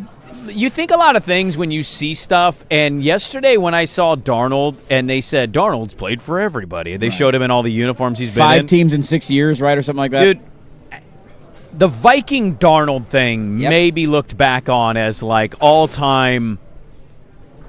How did the quarterback offensive guy not know this about J.J. McCarthy? Or was it his? But you and I did. Right. But was it his call? Was it his call? I don't know. What do you guys buy? I just refuse to live in a world where Kevin O'Connell gets none of that blame. That's all on the former general manager. Well, you got to also remember the idea of what Darnold signed in Seattle for. Well, albeit not $50 million a year, you have like $33 million. That's standard starting quarterback number. You're also paying a quarterback top 10 draft pick money, and he's not going to play. He's not going to play, but you also have a contract decision to make on him in a year, right? And so I see the point. It seems so obvious on the outside looking in. I would have argued a year ago. Let's also not forget what the narrative was about Darnold when they lost. Everybody killed Sam Darnold after those 2 games at the end of the year. Dirt, it's one thing for you and I to have a narrative on Darnold when that playoff game happened or the Lions game happened. He's not us. He knows ball at a level you and I will never know ball. So, like, you can't respond with a decision of, oh, God, it's loud out there about him. Internally, when you watch the film, is he doing what you want to do? Is J.J. McCarthy showing you that? Like, that, he has to be better. You have to rise above narrative-based stuff. I'm not saying the narrative is the reason. I'm just saying let's remember what the chatter was out there. Seahawks fans didn't even want Sam Darnold last year. Totally fair to point. And then he goes on to win a Super Bowl, and it was he was so bad in those 2 games. He couldn't get a throw off. The moment was too big. He can't win a playoff game. He was carried by Minnesota's offense. He was carried by Justin Jefferson. Yep. And a year later, he's the toast of the NFL. Which is why I'm saying when I saw that, I laughed and thought, man, that's going to be all-time. It might go down as an all-timer. Now, maybe Kyler Murray is the next Sam Darnold. Let's also acknowledge that when Sam Darnold went to Minnesota, nobody saw him turning his career around. He was a laughingstock of the NFL and a backup in San Francisco. And so maybe Kyler Murray becomes that this year. That's the beauty of that position, and especially playing in that offense. Also, quick check into Cleveland camp. Deshaun was so bad yesterday, the crowd was like loudly booing him. Just 2 quarterback races that nobody needs to talk about. They don't matter because one is already done. Kyler Murray's a starter in Minnesota. I think Shador's going to start in Cleveland. It doesn't matter. Got some good stuff in Cleveland. Sure, yeah. Am I buying Cleveland? Yeah. Go ahead. You buy that over. You buy that over if you want to. 3.5. Oh, I'll take the under. 3.5? I'll take the under. Well, he's a small forward in stature, so having a 6'6" quarterback can really benefit you in a ton of ways. But realistically, I think he's one of those rare guys that has a very strong arm, but can see the field, so he can play with anticipation. And then on top of that, there's just there's thousands of more blades of grass that he can access than a typical quarterback, just because of his inherent gifts. So he's on top of that, he's the hardest worker there is here, and a lot of guys. It's a lot easier for coaches to get your message across when the flag bearer is the best player, is the hardest worker. There's new Charger offensive coordinator Mike McDaniel on Justin Herbert in camp. The funny thing about that is, and he's not wrong, being the hardest worker, we know that guy grinds. I don't know if he'll win a playoff game this year. The funny thing about him saying that yesterday was it was also paired alongside a video of him sitting in the grass with his girlfriend at camp as she strokes his hair. It led to some all-time takes yesterday. It was great. A lot of people eliminated the Chargers from contention conversation yesterday because he was getting his hair stroked by Madison Beer. The music video. We talked about the music video. We already did. We already talked about. I've maintained it's going one direction or the other. This is either the official ending and his career is going to implode, or the confidence of Madison Beard will push him over the top. It's just one of the bigger storylines in the NFL this year, man. Mike McDonald or McDonald. No, I got the wrong. McDaniels and McDonald's. There's too many of them in the same segment. He's got a brilliant offensive mind calling him plays. If they stay healthy on the offensive line, although Slater went into the injury tent yesterday, seemed like he came out. He's going to be okay, and there's not a big issue there. Can this be the thing that unlocks them? They've been a good regular season team. He's been outstanding in big moments in the regular season, and then he gets to the playoffs and he takes a steaming dumps in his pants every time he does. Is this the difference? Is McDaniel the difference? Time will tell, but it is one of the bigger storylines of the NFL this year for me. All right, there we go. Cafe Day, Dirt and Sprague. We do it every day at 7 a.m. By the way, Browns over under 5.5 wins. Dude, you're not taking the over on that. You want to sit? Let's sandwich bet that right now. Sandwich bet it. You don't want to do it because you know I'm right. Shador Sanders is not winning 6 games. Deshaun Watson is not winning 6 games. Dylan Gabriel is not winning 6 games. Taylor Green is not winning 6 games. My God. It's not happening. Let me noodle for one break, and I'll get back to you on that. And the under pays plus money right now at plus 110. Dude, I'm betting that literally right now. I'm literally going to bet that in the commercial. Minus 130 on the over. I'm literally betting it right now. For 6 wins. Right now. All right, let's move on from the cafe. I'll think about that sandwich bet during the break. Let's talk some college football. Is this good or bad for Dirt? And a top 25 next on The Fan. Time to open the door to the Blazers. This is the Blazers Report, brought to you by Ponderosa Garage Doors, Portland's repair and installation experts. With sports as the great unifier. We need to bring vision to reality with action. And over the next 5 to 10 years to see this part of our city transform and become a true economic engine. There's Jim Etzel of We Are Rip City, their rally yesterday. Yeah, a lot of people voicing their support, a lot of business leaders coming together. It's a great sign. I continue to be optimistic that a deal will get done. The next benchmark to look at today is what the public testimony sounds like and what people are yelling about in front of the city council. And then we are now 7 days away from the city council vote to enter into the MOU. This Blazer Report is brought to you by Ponderosa Garage Doors, where they are taking service to new heights. Call Ponderosa today or visit them at ponderosagaragedoors.com. I'm here with Ken from Ponderosa Garage.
680 AM.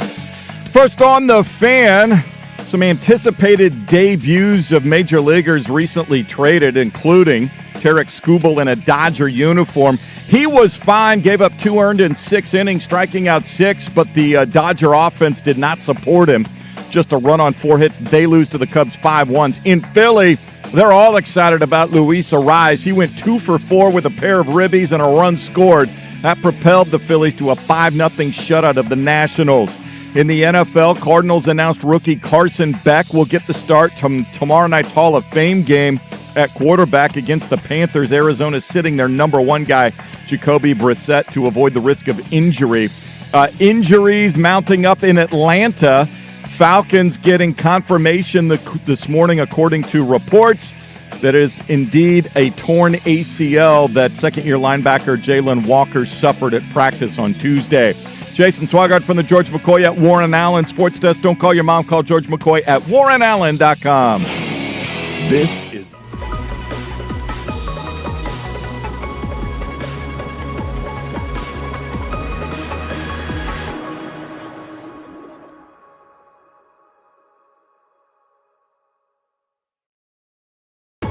All right, welcome back in. Happy Hump Day, everybody. Dirt is going to be out tomorrow and until next Wednesday.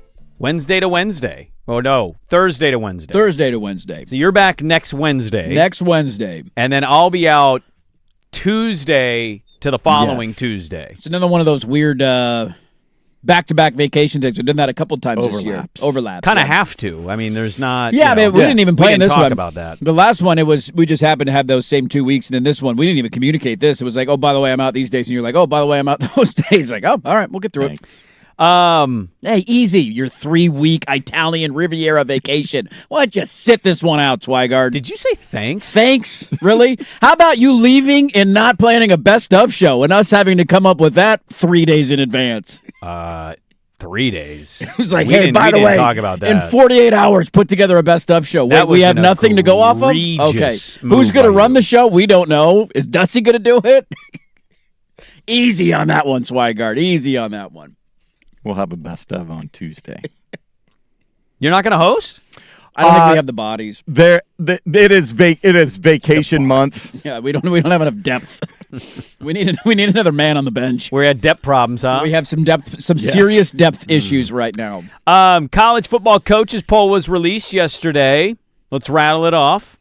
Ohio State number 1. Not a shock. Oregon number 2. Nobody's giving them a chance. Nobody's giving them a chance. We're not even number 1, man. You didn't even get the most first-place votes. Other teams around us got more first-place votes than we did. The 6th team in this ranking had more than double the first-place votes to be number 1 than Oregon did. I noticed that, too, and it was the biggest takeaway from the poll for me. Because they got that many first-place votes, yet still finished in 6th place. It's very odd. Which means the people who didn't vote them first voted them super back. 10, 11, 12, right? Yeah. Like, maybe in the teens. Maybe in the teens. Like there's a big split on them this year. Georgia's number 3. They had more first-place votes than Oregon. Texas came in at number 4. They only had 2 first-place votes. Mm-hmm. Notre Dame is number 5 with 5 first-place votes. The team we were talking about is Indiana at number 6. They had 14. And then Miami, A&M, Oklahoma, and Ole Miss round out your top 10 with Bama, Tech, LSU, USC, BYU, Michigan, Penn State, Tennessee, Washington, SMU, just in the back half of the next 10. Now, the top 25, if you need the whole list there, Utah, Iowa, Clemson, Houston, Missouri. Those are your final. That's your top 25. Get Drinkwitz out of here, dude. Be a Power 4 team. You know, I would have thought the coach's stuff would have made you like Drinkwitz after everything he did. Nah, I got to die on that hill. Okay, that's no matter fine. what he does. I enjoy the initial reaction to a coach's poll in a preseason when it's, August 4th. How about this one? Peter Burns from ESPN SEC. 9 SEC schools play at least 5 of the top 25 teams in the coach's poll. Not a single Big Ten team plays 5. Efficient work. This got community noted, It was pointed out that this is entirely inaccurate. Yeah, Ohio State plays literally 6. They play more than 5. The Big Ten, there's a count called the Big Ten Commish. She said, on this very graphic you posted, Ohio State plays 6 teams in the top 25. Yep. Michigan plays 6 teams. USC plays 5 teams. Nebraska plays 5 teams. Yep. Minnesota plays 5 teams. Washington plays 5 teams. Purdue plays 5 teams. Absolutely dunked on. He has tweeted post that tweet. Not even acknowledging it. He just moves on. He moved right the hell on. So either very efficient trolling by him, knowing what he was doing. I mean, he's known as the SEC guy. He's an SEC guy. Just literally saying any and everything to prop up the SEC. I mean, I think both things can simultaneously be true. I did note, all right, Oregon will play number 1 on the road. You get number 14 on the road, you get number 16 at home, and you get number 19 at home. I don't really know what to make. How many teams not ranked on their schedule will finish ranked? Ooh, that are on Oregon's schedule that end in the top 25? That's a good question. I'm going blind on one. I think there's one on your schedule early that could finish in the top 25. Oklahoma State? Yep. Interesting. Boise State could very easily end up ranked in the top 25. Yep.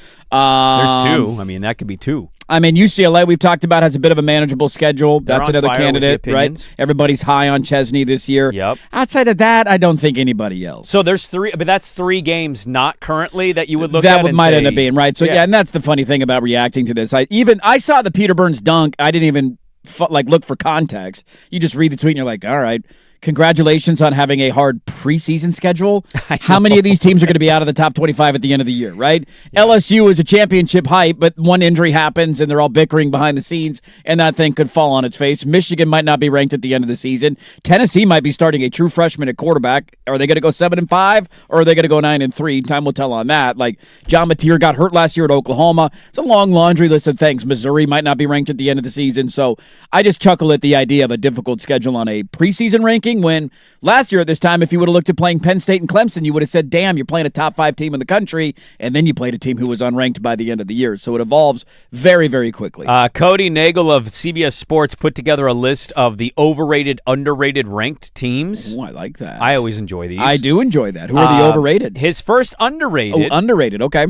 And it's kind of interesting. They're number 5 on the poll. Notre Dame to him is underrated. They have 8 returning starters on their defense. They have C.J. Carr coming in as a second-season starter. Full year of experience. One of the lead Heisman guys in terms of the prop bets. Their schedule is fairly easy. They have a mid-October trip to BYU. Yeah. And they have a November game that we cited in the first hour with Miami. Outside of that, they should not lose. No other game should be competitive on their schedule. Yeah. They'll be favored by double digits in literally every other game on their schedule. Overrated, he goes number 8, Texas A&M. Said 11-2 last season, returned 9 starters, deserves plenty of respect, but 8 feels like a little aggressive. Maybe it's recency bias from how last season ended, dropping its final 2 games, including a home loss to Miami in the playoff. Marcel Reed struggled in the last 2 games with 5 turnovers and 0 touchdowns. Yeah. He also cites the win at Notre Dame as something he doesn't think would happen again if they played. And the only other win against a team that finished above 500 came at Missouri. It's a totally fair point. They were a bit of a paper tiger last year. Their schedule, we talk about this all the time in conference schedules. You get years where it breaks your way and years where it breaks against you. They had a very manageable schedule last year. In the SEC, one of their tougher games was LSU, and LSU had imploded on themselves later in the season, and they went into Baton Rouge and smoked them, and by the end of the year, they really struggled offensively. I also don't like looking at the playoff numbers, I guess, of Marcel Reed, and he certainly wasn't good in that game, but if you go back to that A&M Miami game, and remember, there was like 60-mile-an-hour winds the entire game. Like, it was nearly impossible to throw the football, and so you could say he wasn't playing great ball at the end of the year, and technically you would be correct, but also there's a little bit of context that's mixed in there. I do think that their schedule is more challenging this year from a conference standpoint.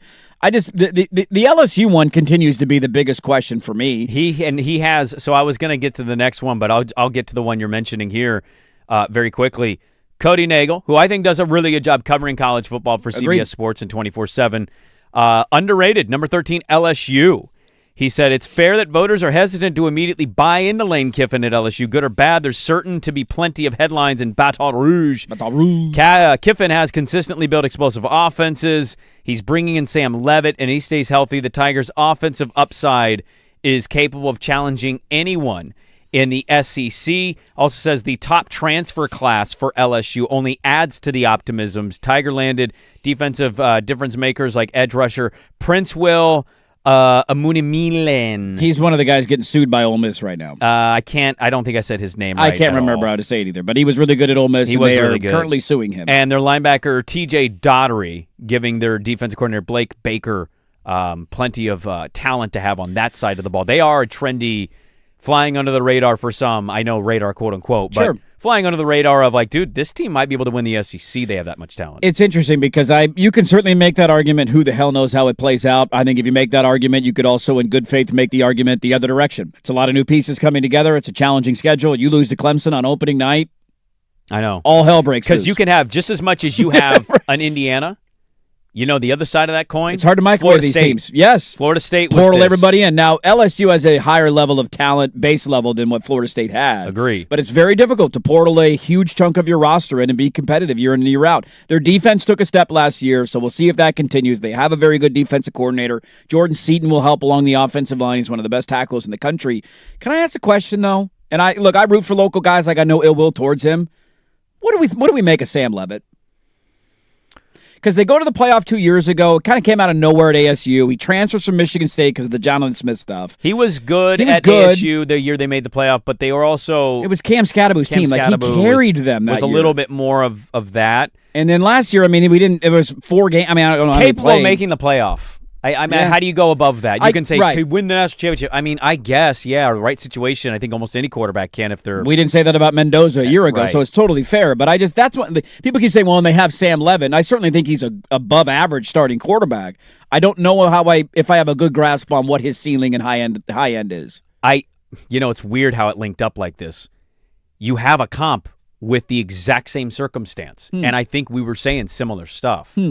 They didn't reach the heights of the expanded playoff of 12 teams, but a quarterback that played in the 4 college football team playoff era, that was good but not great, and then in the middle of the night just disappeared. Everybody filmed his locker and called him a traitor. Jaden Daniels?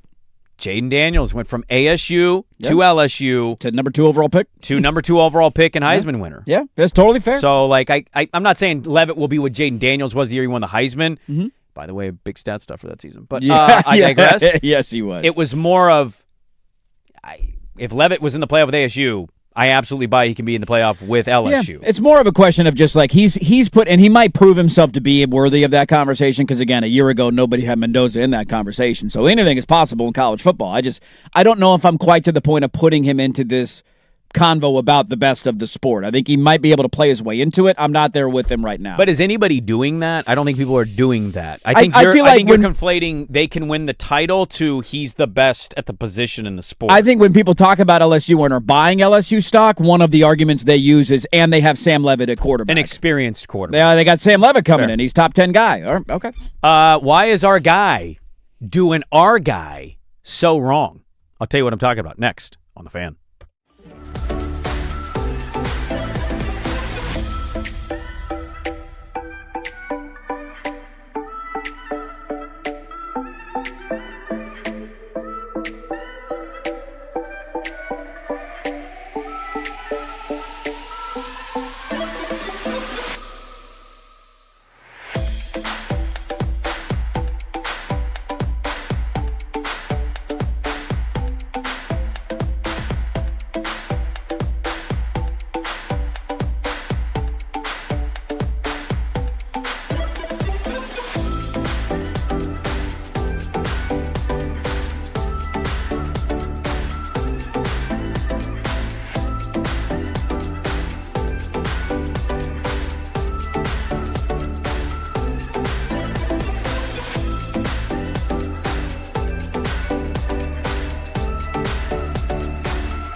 Get to it in the cafe. Pass along an NFL note. We'll get to NFL today. Matt Mayoko at 8:04 a.m. We got Stouter story to get to today.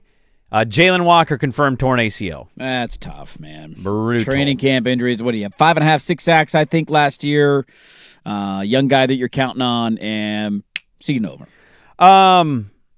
So I saw something yesterday. It caught my attention, caught a lot of people's attention, and we're going to have to talk to him when we get him on. I don't know when that's going to be exactly. We're still trying to navigate the waters of everything.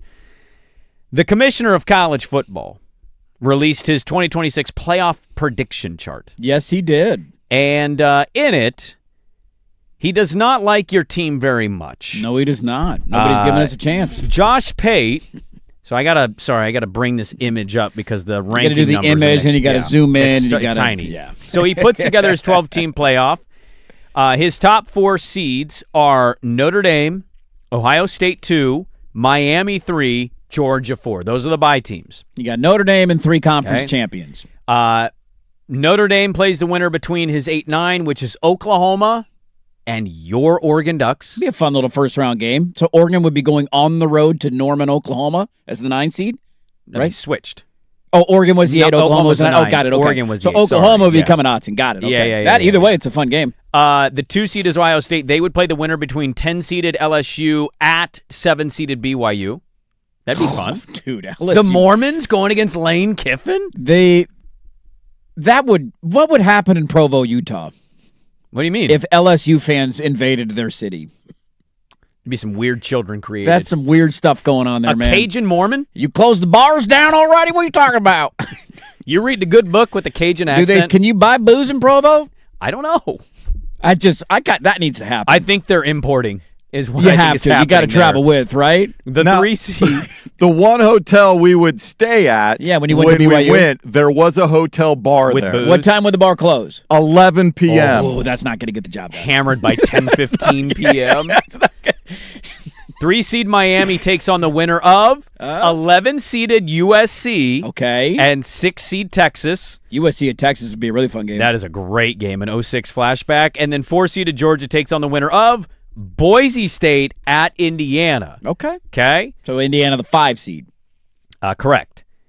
Notre Dame plays Oregon, who he says beats Oklahoma. Look at us. Dan Lanning won another playoff game. Ohio State plays LSU, who wins at Provo. Yeah. Miami plays Texas, who just owns USC at this point anytime they play. And Georgia plays Indiana, defending champions. Be a really fun game, too. The next round, he's got Georgia losing to Indiana, who, by the way, added Stephen Daly. That's one of the biggest news bits of the day yesterday. Judgment ruling about a 5th-year eligibility, so he's coming back. For those who forget who he was one of their best defensive linemen last year. He got hurt celebrating in the Big Ten championship game. They did not end up missing him. He's a monster. He's a great player, and he had not been picked up because he was coming off a knee surgery, so no team took him yet in the NFL. Yep. They granted another year of eligibility. You're not allowed to transfer, so you can only go back to the team you were on before, and why would you not want him back if you're Indiana? And their D-line was already loaded without him. Yes, it is even more loaded with him. So Indiana beats Georgia, the 4 seed, according to Josh Pate. Miami falls to Texas. Texas. To the semis. Sending Mario and Miami packing early. They're rolling into the semis. Ohio State beats the Lane Train. Okay. And Notre Dame tops your Ducks. Your Ducks only win 1 playoff game and get to the quarters. They do not make the semis. I love it. Keep doubting us. Notre Dame beats Indiana, gets to the championship. Texas beats Ohio State, gets to the championship. So we got a rematch of a rematch, which tells me in the seeding that Ohio State beats Texas in the regular season. Yes. And it's Texas-Notre Dame in the title game, according to Josh Pate, with Notre Dame. The fighting Irish of Notre Dame. Fighting Irish of Notre Dame. Hoisting a trophy in 2026. Your Oregon Ducks suck. Man, we suck, dude. You're terrible. We suck. What's wrong with you? Look, we love the commish. Excited to hopefully have him back on this football season. It's been great to have his show back on. I listened to the episode on Sunday. Yep. He had a great rant about picture yourself watching the Clemson LSU game and it's fourth quarter, 1-score game. Is anybody worried about a house settlement or NIL or portal stuff, or are you locked into, oh my God, is Lane Kiffin going to blow his first game? And it was such a good point that I can't wait to have actual football back on my TV and we stop paying attention to this other nonsense. Although I have to be fair to him. We love him. He also picked my team to make the national championship last year, and that did not happen. He did. So the other side of this coin, I'd rather be there this year. I'd rather be the team that you're rather not be I'd picked. rather not be picked. Look, there's always a nice little okay, thanks for picking our team. I'm pretty surprised he has you losing as early as he does. I'd be curious to ask him, because this is the hard part with predicting stuff, is that you actually have to go through and be like, okay, if you're going to lose here and lose here, how do other teams, how does that work on other teams' schedule? I'd be curious to ask him how he thinks Oregon ends up in the 8 seed. I think he has them at 10-2 as an 8 Would be seed. 10-2. So who are the two? I'm just curious, where do the 2 losses come in? Is it Ohio State and USC? I think it's Ohio State and USC, because if USC's in at 11, that USC, means they have a really good win on the resume, but they also stubbed their toe. They also have a very difficult schedule outside of just the Oregon game this year, and but some I would of them say are home. it's the Oregon game and Ohio State is where you lost. Yeah, and that might end up being the case, but I'm glad that nobody's given us a chance this year. Little engine that could. He did respond to his own tweet and said LSU at BYU could, in theory, end the country. I mean, that is a mashup that we absolutely need. I'm all in on. That has to happen. It'd be great. Those people descending on Provo, Utah would be incredible. We need to make our 12-team playoff predictor. Yes, we do. Comp each other, see who's going to get the teams that are in. Like, who's a team he omitted in something like this? Who's a team you're high? Like, he doesn't have Texas Tech here. He does not have Texas Tech. BYU wins? Yeah, that's one. I mean, BYU certainly is a team that I think has been close the last couple of years, and they have a returning quarterback, and that's something Texas Tech doesn't. But the talent profile of Texas Tech is still significantly greater. He's got than BYU. 4 SEC teams in Texas, Georgia, LSU, and Oklahoma. He's got Oregon, Ohio State, Indiana.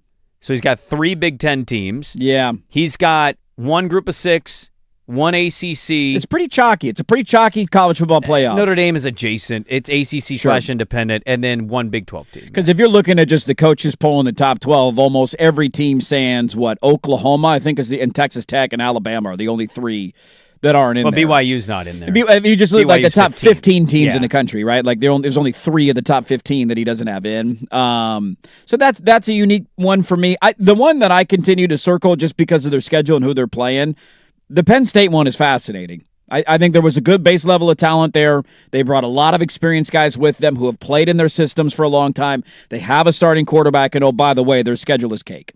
And so that is ultimately what ends up deciding some of this. I think A&M was an example of that last year in the SEC. They're getting, I think the USC game at home will probably be their whiteout game.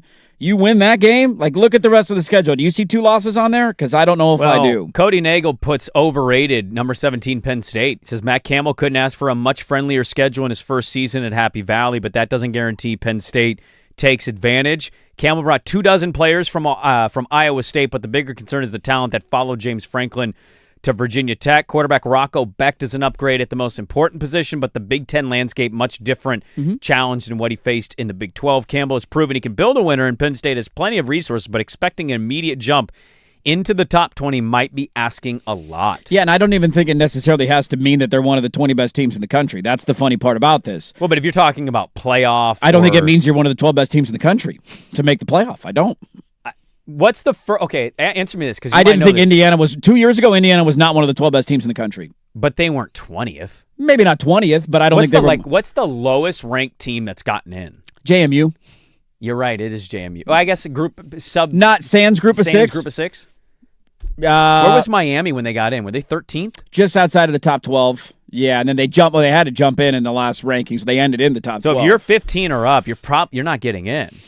No, right? Depending on unless you're a conference champion. Yeah, the Indiana comp is the one I would use for Penn State literally 2 years ago. They brought a bunch of experienced guys. It's an older roster, and Indiana's schedule was an absolute walk in the park. And the only game that they played that mattered was Ohio State, and they got drilled. It didn't matter. They won 11-1 because they took care of business. If it makes you feel better, Bud Elliott has you guys ranked number 1 in his preseason top 25. Bud. Get out of here, Bud.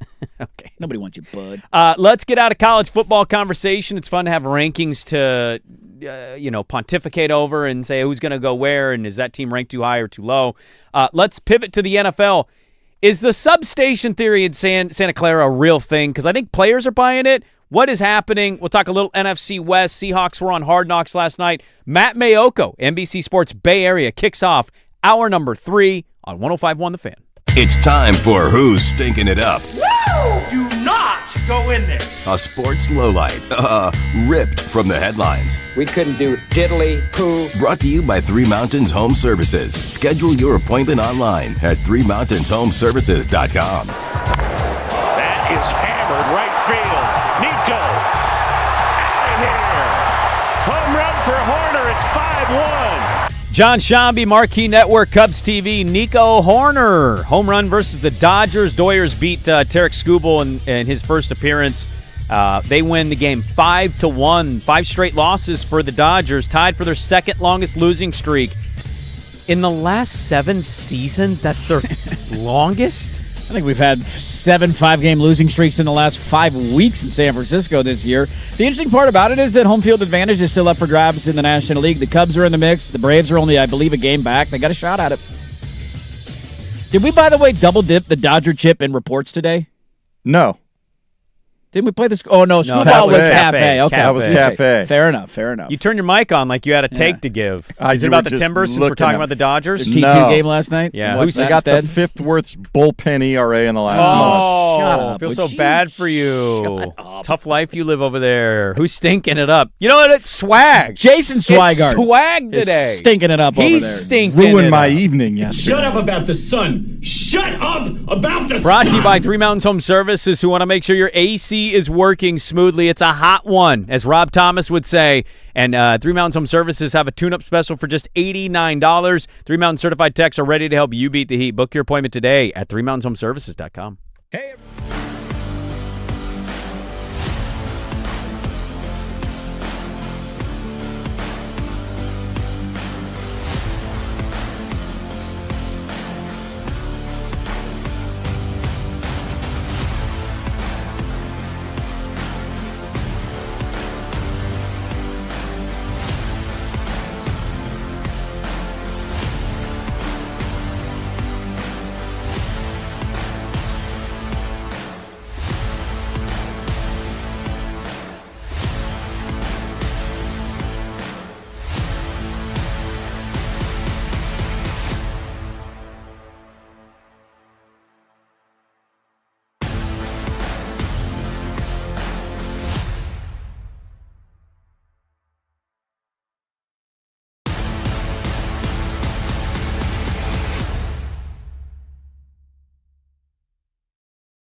George McCoy at Warren Allen Sports Desk, a Sports Center update on the Fan Sports Network, 105.1 FM and 1080 AM. First on the Fan, as training camps open up for Pac-12 and Mountain West Conference schools, it was announced that the two conferences have officially reached a settlement and have withdrawn all litigation involving the poaching and exit fees associated with the exit of 5 schools to join the Pac-12. To the NFL, the Hall of Fame game set to go from Canton, Ohio tomorrow night, and the Cardinals announced it'll be rookie Carson Beck getting the start at quarterback against the Panthers.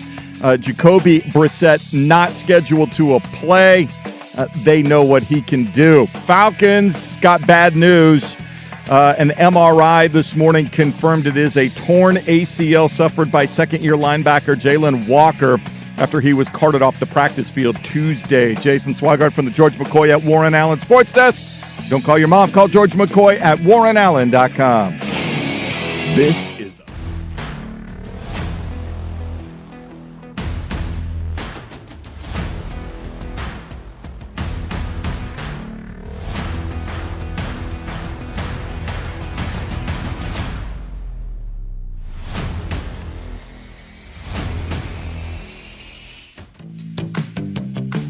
All right, welcome back in. Hour number 3, Dirt and Sprague here. Portland Sports Leader, 105.1 FM, The Fan, 1080 AM, the Odyssey app, live on YouTube. Good morning, everybody. Hope your Wednesdays are off to a good start. You're getting a little bit of outside time in before it gets too hot today, although anytime you're outside right now, It's smoky. it's not good. I don't know if you want to go outside. Shut up about the Yeah. sun. Shut up about the sun. That red glare out there in the sky. It was really weird. I went outside last night because I'm on a double watering duty right now because you're going to be gone for a couple days. It's going to be hot as balls for a while, and so I'm trying to make sure I take care of all that stuff before You got I nobody go. to come over to water your stuff? I mean, I can. I just also, nobody wants to do that. My daughter's being paid to do it for her friend. See, that's different. I'm not paying somebody in the neighborhood to water. Well, like your mom's right down the road. They're coming. It's a family trip. We're doing a family trip to Sun River. Your vacation for the year is a whole family trip. It was the Hawaii was our big vacation for the year. That was we went to Hawaii for a week. I forgot about your We went to Hawaii for your a traveling week. lifestyle. Forget that about was it all our the big time. vacation I of the know. year. This That's was my mistake. let's get the fam together and go to Sun River. It sounds like a fantastic time to me. So so I'm double dipping the water chip right now, and I was out last night. Probably about 7:30-ish, getting some watering in before I got the kiddo ready for bed. It was nobody outside. Nobody walking their dogs. It's terrible to You're just breathe that looking stuff around in. I feel like did something hit? Did a bomb go off? Nobody's even outside right now. Yeah. I did see some people walking around in the masks, and I will say, no matter how bad the air quality does, I can't do it. What do you mean? Just the mask thing outside, I'm not going to do it. I'll roll the Even dice. when the air quality is a 165? Did you wear a mask? I did not. Why not? It doesn't bother me as much as it might bother other people. Doesn't bother me either. That doesn't mean it doesn't bother other people wearing the I'm mask. not saying it shouldn't bother anybody else. I'm just saying I don't like wearing masks. Yeah, but you're not very far away from probably having to wear a mask. I don't with think air I would. Quality. I don't think I would. You're on level 3 evacuation near your I'll house. roll the dice, you're not, dude. I'm not wearing an N95 walking around outside. Okay. I'm just not going to do All it. right, it's totally fine. I'm not going to do it. If the weather's bad, are you going to wear an N95 during the hood to coast? Well, I mean, if there's probably an aspect of it doesn't happen if it gets to a certain point. But what if the fire smell is the same as it is right now? If air quality is a 165, I don't know how that event goes on. That's pretty bad. Fully cancel it. A lot of money involved right You want me there. to run 5 miles? I'm not saying you have to. Why are you attacking me right now? Because you just made up an incredible, a hypothetical situation that's not happening. I just said I didn't want to wear an M95 when outside, and you said, why not? I didn't say that. There was a actually. little bit I of said, that vibe. that's fine. Some people don't have problems breathing it in. Other people do. Do we have a substation near our building? Are we getting injured right now? Could it be happening? Because that's the theory right now for one NFL team. And it's going on with the 49ers because they are old. Their window might be closed. No. Okay. Not happening. Got it. Not answering his phone. Okay. Like I say every time, keep calling. All right. Well, maybe we don't have Mayoko on the show. Time will tell on that front. Not yet. I do have a couple other NFL things in my notes, in my nuggies, to talk about today because camps are underway, man. And it's been a lot of fun to kind of keep an eye on where everybody's going and the optimism and the hype. There was a take that I saw the other day, and I'm wondering if people agree with it, that I think it was Chris Sims, who ironically is very good friends with Kyle Shanahan, and we talked about that a week or two ago because he had the Tattoo Bro stuff. And he basically said that the title window is closed in San Francisco. Do we agree? I mean, like, So it's impossible for them to win the title. Is his point? Yeah, I think his argument in the next 3 years in his life. I just that's stupid. It's not a lifetime thing. It's a short term. 3 like years. Window. You have no idea what the roster is going to be next year. You don't know what it's going to be 2 years from now. Are the Niners a Super Bowl contender for you this year? I don't personally think they're a contender for the Super Bowl. I think they're a contender to be a good playoff team if they can stay healthy in the right spots. I think that opinion largely in that sport is really stupid. You don't have to agree that certain teams are Super Bowl contenders this year. To say that the window's closed and they won't win the next 3, you have no idea. Denver could disappoint this year. Very well could. Come back the next season and be a total number one contender for the championship. Seahawks won the Super Bowl last year. What were people saying about their championship window? Were we talking about that? Not at all. Okay. So I tend to think in football, it's a stupid take to have. Yeah, it's difficult because the argument is not like for 5 to 10 years. That's just dumb. These things change every 18 months. The roster looks totally different. You have 6 new playoff teams on average every year. Every year. I think there was like 35 straight years where there's been at least 4 new playoff teams every year. So there's overchange every single season. There's teams that come out of nowhere. I do think they're an interesting team for the next 18 months. And let's talk to Matt Mayoko now of NBC Sports Bay Area at Mayoko NBCS on Twitter. You go give him a follow there. Matt, let's put our tinfoil hats on together this morning. The substation, something there, nothing there, because this conversation will not go away. Yeah, I don't know if it sounds like the Falcons might have been practicing there because Jalen Walker just tore his ACL. I think the Panthers might have snuck in there with Nick Scorton out for the season too. So, yeah, I think I've never heard of football players getting injured. Have you? I mean, it's kind of wild. They're the only team that suffers through it in training camp, don't you know? Yeah, no. Yeah, I think they've had this practice facility since 1986, maybe 1988. So they've won a couple Super Bowls and been to a few more. So I mean, there's no question, that they've had injuries, and last year they had injuries to absolutely some of their top guys. So anyone who maybe isn't wearing a tinfoil hat that I've asked about this think that there's absolutely nothing to it. People in the medical profession have said, well, we actually use electromagnetic, energy to heal. So they don't see any ill effects of this. But, once it started, once the conspiracy theorists got a hold of it, there's no turning back now. Yeah. Hard Knocks plays last night. Seahawks vibes seem great. They win the Super Bowl last year. The Rams add Myles Garrett. They seem like the favorite to a lot of people on paper, at least. They got pretty good last year. I know Niners had a surprisingly good season considering the amount of injuries they suffered with the depth that stepped up. I'm kind of curious. Before we got you on, Chris Sims, I guess, said the Niners' window to win the title is closed in the next 3 seasons. It's closed. I don't like that in football in general for any team really, but I'm curious your viewpoint of this Shanahan-Lynch run where you got a lot of older players that they're relying on mixed with a lot of young talent that played last year. Brock Purdy's still pretty young. Just your view of that comment of title window being closed for 3 seasons. Well, I mean, I don't think that that's true. I mean, if that's the case, did the Yankees title window close when Ruth and Gehrig left the team? So it's not like they'll be playing with 30 players on their roster once 20 veterans leave. So I mean, the window is closed as long as they don't have the good players enough to go win a championship. Will the window close eventually with the group as we know it? George Kittle, Trent Williams, Kyle Juszczyk, Christian McCaffrey. Yeah. And that window with those guys being, the main pieces, yeah, that probably is 2 or 3 years. But, teams can add players. The Rams window closed after they won the Super Bowl, but boy, it sure opened in a hurry again, didn't it? So, I don't buy that at all.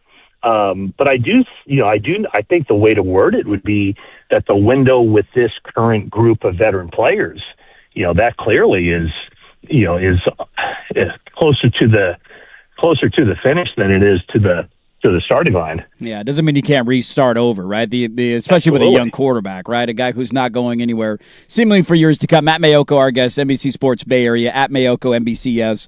On Twitter, go give him a follow and covering the 49ers for a very long time, one of our favorites to have on to talk about a team in the NFC West. I think the most interesting position for me, probably the same down there, but you can correct me if I'm wrong, wide receiver has to be it because you got one guy announcing on Instagram every day that he wants to go play for Washington, but they don't really want him.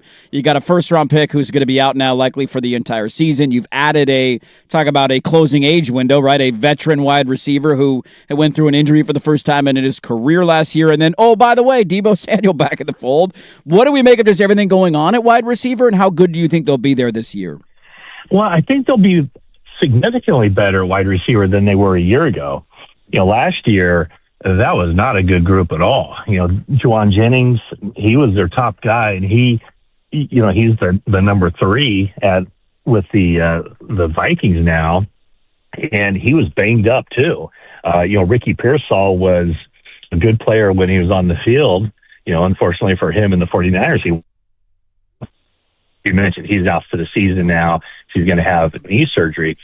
But, Mike Evans coming in, and again, a lot of these guys I'm talking about are currently on the shelf and unable to practice. But, Mike Evans coming in, he had his 1,000-yard consecutive season streak broke last year because of injuries. But he's been looking good on the field. Dejon Stribling looks very good, the rookie from Ole Miss. The 49ers took it 33rd overall. Probably the best rookie receiver I've seen with the 49ers in quite some time. Mm-hmm. And then, Deebo Samuel coming back. And Deebo is, I don't think he's, 2021 Deebo Samuel, we're all pro and all that.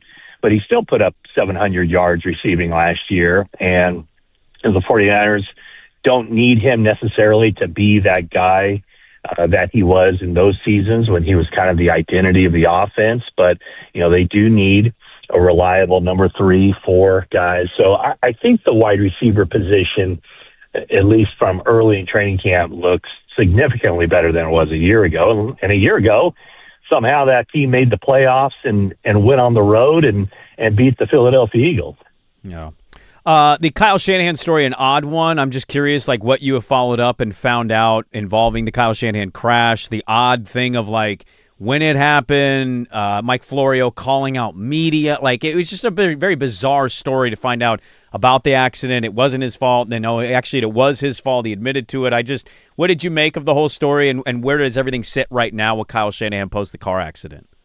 Yeah, he has been doing more and more. He's still battling the symptoms of the concussion. He hasn't missed a practice as far as going out there and watching the 11-on-11 work, and he watches it with John Lynch far behind the defensive backfield. He got up and spoke to the team for the first time on Saturday. So he's slowly kind of coming back and doing more. But as you noted, he also broke his ribs, his nose, his hand, and he did tell us that he has one heck of a plastic surgeon, because he showed us pictures. There was about 7 of us who went into his office and talked to him a week ago, about 8 days ago, and he showed us pictures of what he looked like after that crash. And it was, he was going 20 miles an hour, and the driver in the other car coming the opposite direction was going 20 miles an hour. It was in a, basically downtown Palo Alto, and he got distracted by the phone that was on his lap fell off his lap, and when he reached down to pick it up and looked back up, his car, obviously not a self-driving car, veered over the double yellow line and crashed into the young lady who was driving. And so when the police report, which hasn't been made public because there were nobody cited, that's according to Palo Alto police, when the police report was made, they assigned blame to Kyle Shanahan.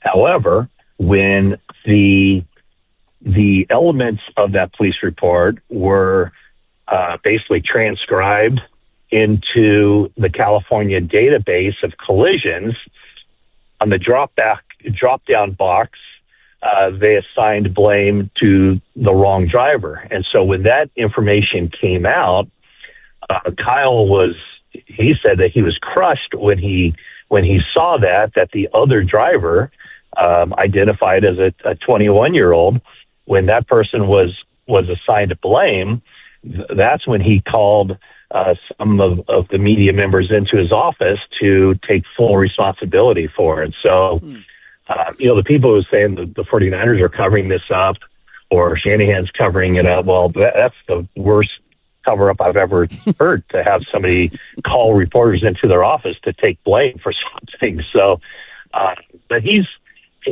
like I said, he's making progress. He's doing a little bit more every day. And I think the expectation is that, in a month, a little bit more than a month, when the 49ers take the field in Australia against the Rams, that he'll be able to have full coaching responsibilities at that point. I totally forgot for a moment they're opening the season in Australia. Yeah. And an NFC West game against the LA Rams. The other side of the ball is always interesting for me there, too, because they've had ebb and flow years, the last handful of years, where some years, depending on the, obviously, health and coordinator, defensively they could be outstanding. And then they have years where it's just like, hey, they have no healthy defensive linemen, and maybe we don't trust the coordinator and things aren't going to go their way. How are people down there feeling about the other side of the ball this year? Well, I think in the building, they feel better about it than, probably most impartial observers. I mean, I just don't see them having a good defensive line, certainly not at the level of the Seahawks, who are, right there with the Rams. I mean, those two teams, their defensive lines, they just come at you in waves with young talent. And, of course, the Rams added to that this offseason. They lost a good player at Jared Verse, but they picked up the best player in the NFL over the past few years in Myles Garrett. So Raheem Morris is the defensive coordinator, and he has brought some changes in that has been met with widespread approval throughout the 49ers defense, including the defensive backfield, kind of making things a little bit more simple and a little bit more defined on the back end, and playing a lot more 5-down fronts.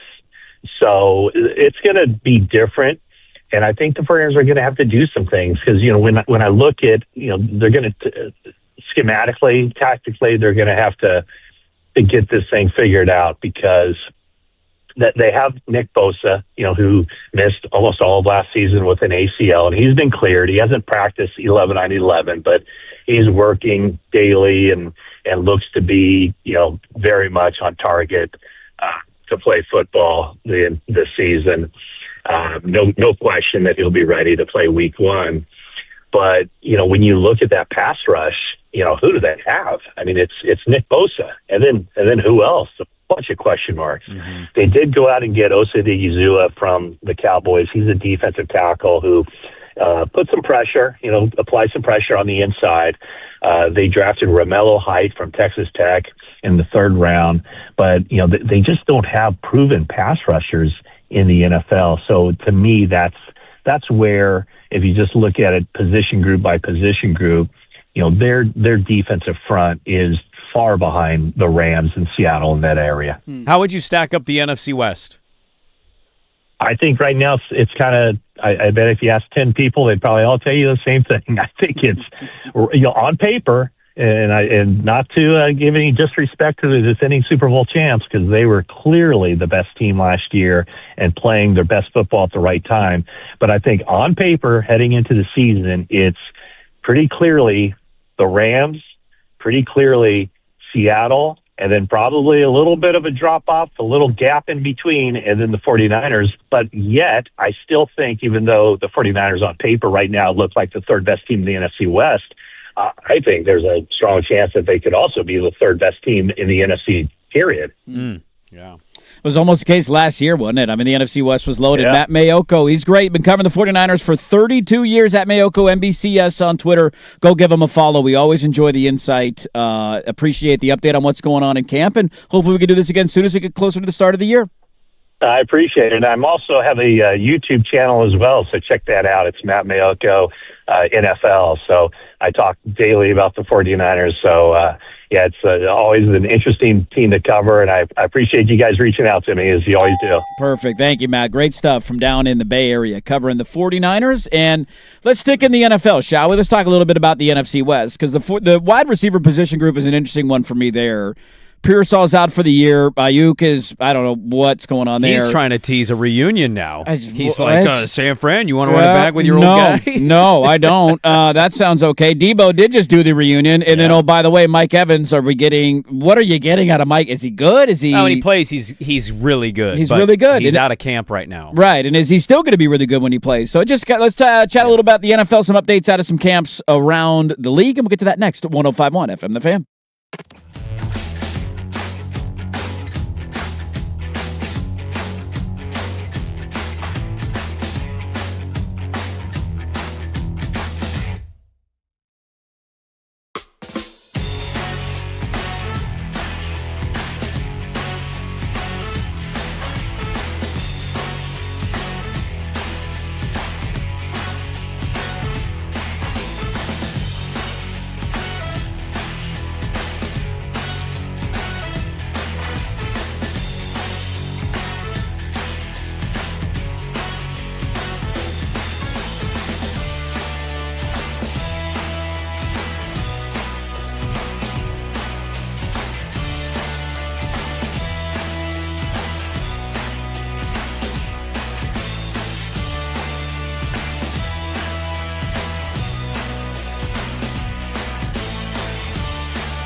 Fan Sports Network, 105.1 FM and 1080 AM. First on the Fan, the much-anticipated debut at Tarek Skubal in a Dodger uniform didn't follow the script. Skubal was fine, gave up 2 earned in 6 innings, struck out 6, but he took the loss. The Dodger offense just generating 1 run on 4 hits, losing to the Cubs 5-1. Went a little better for Phillies' new acquisition, Luis Arraez, 2 for 4, a pair of runs batted in and a run scored, leading the Phillies to a 5-0 shutout of the Nationals. In the NFL, bad news for the Atlanta Falcons. MRI confirming a torn ACL for second-year linebacker Jalen Walker. He will miss the entire season.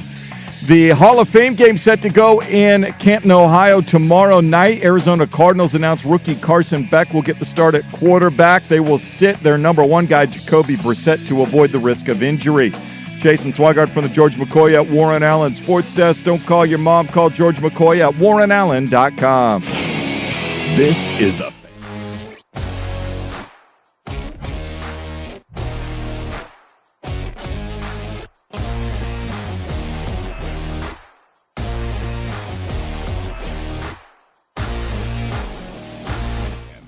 Thanks again to Matt Mayoko for hopping on. An update, little NFC West check-in on the 49ers. The substation continues to grow. There's a photo on social media today of like some Lord of the Rings looking fire-burning mountain behind their practice field, saying this is what it looks like right now.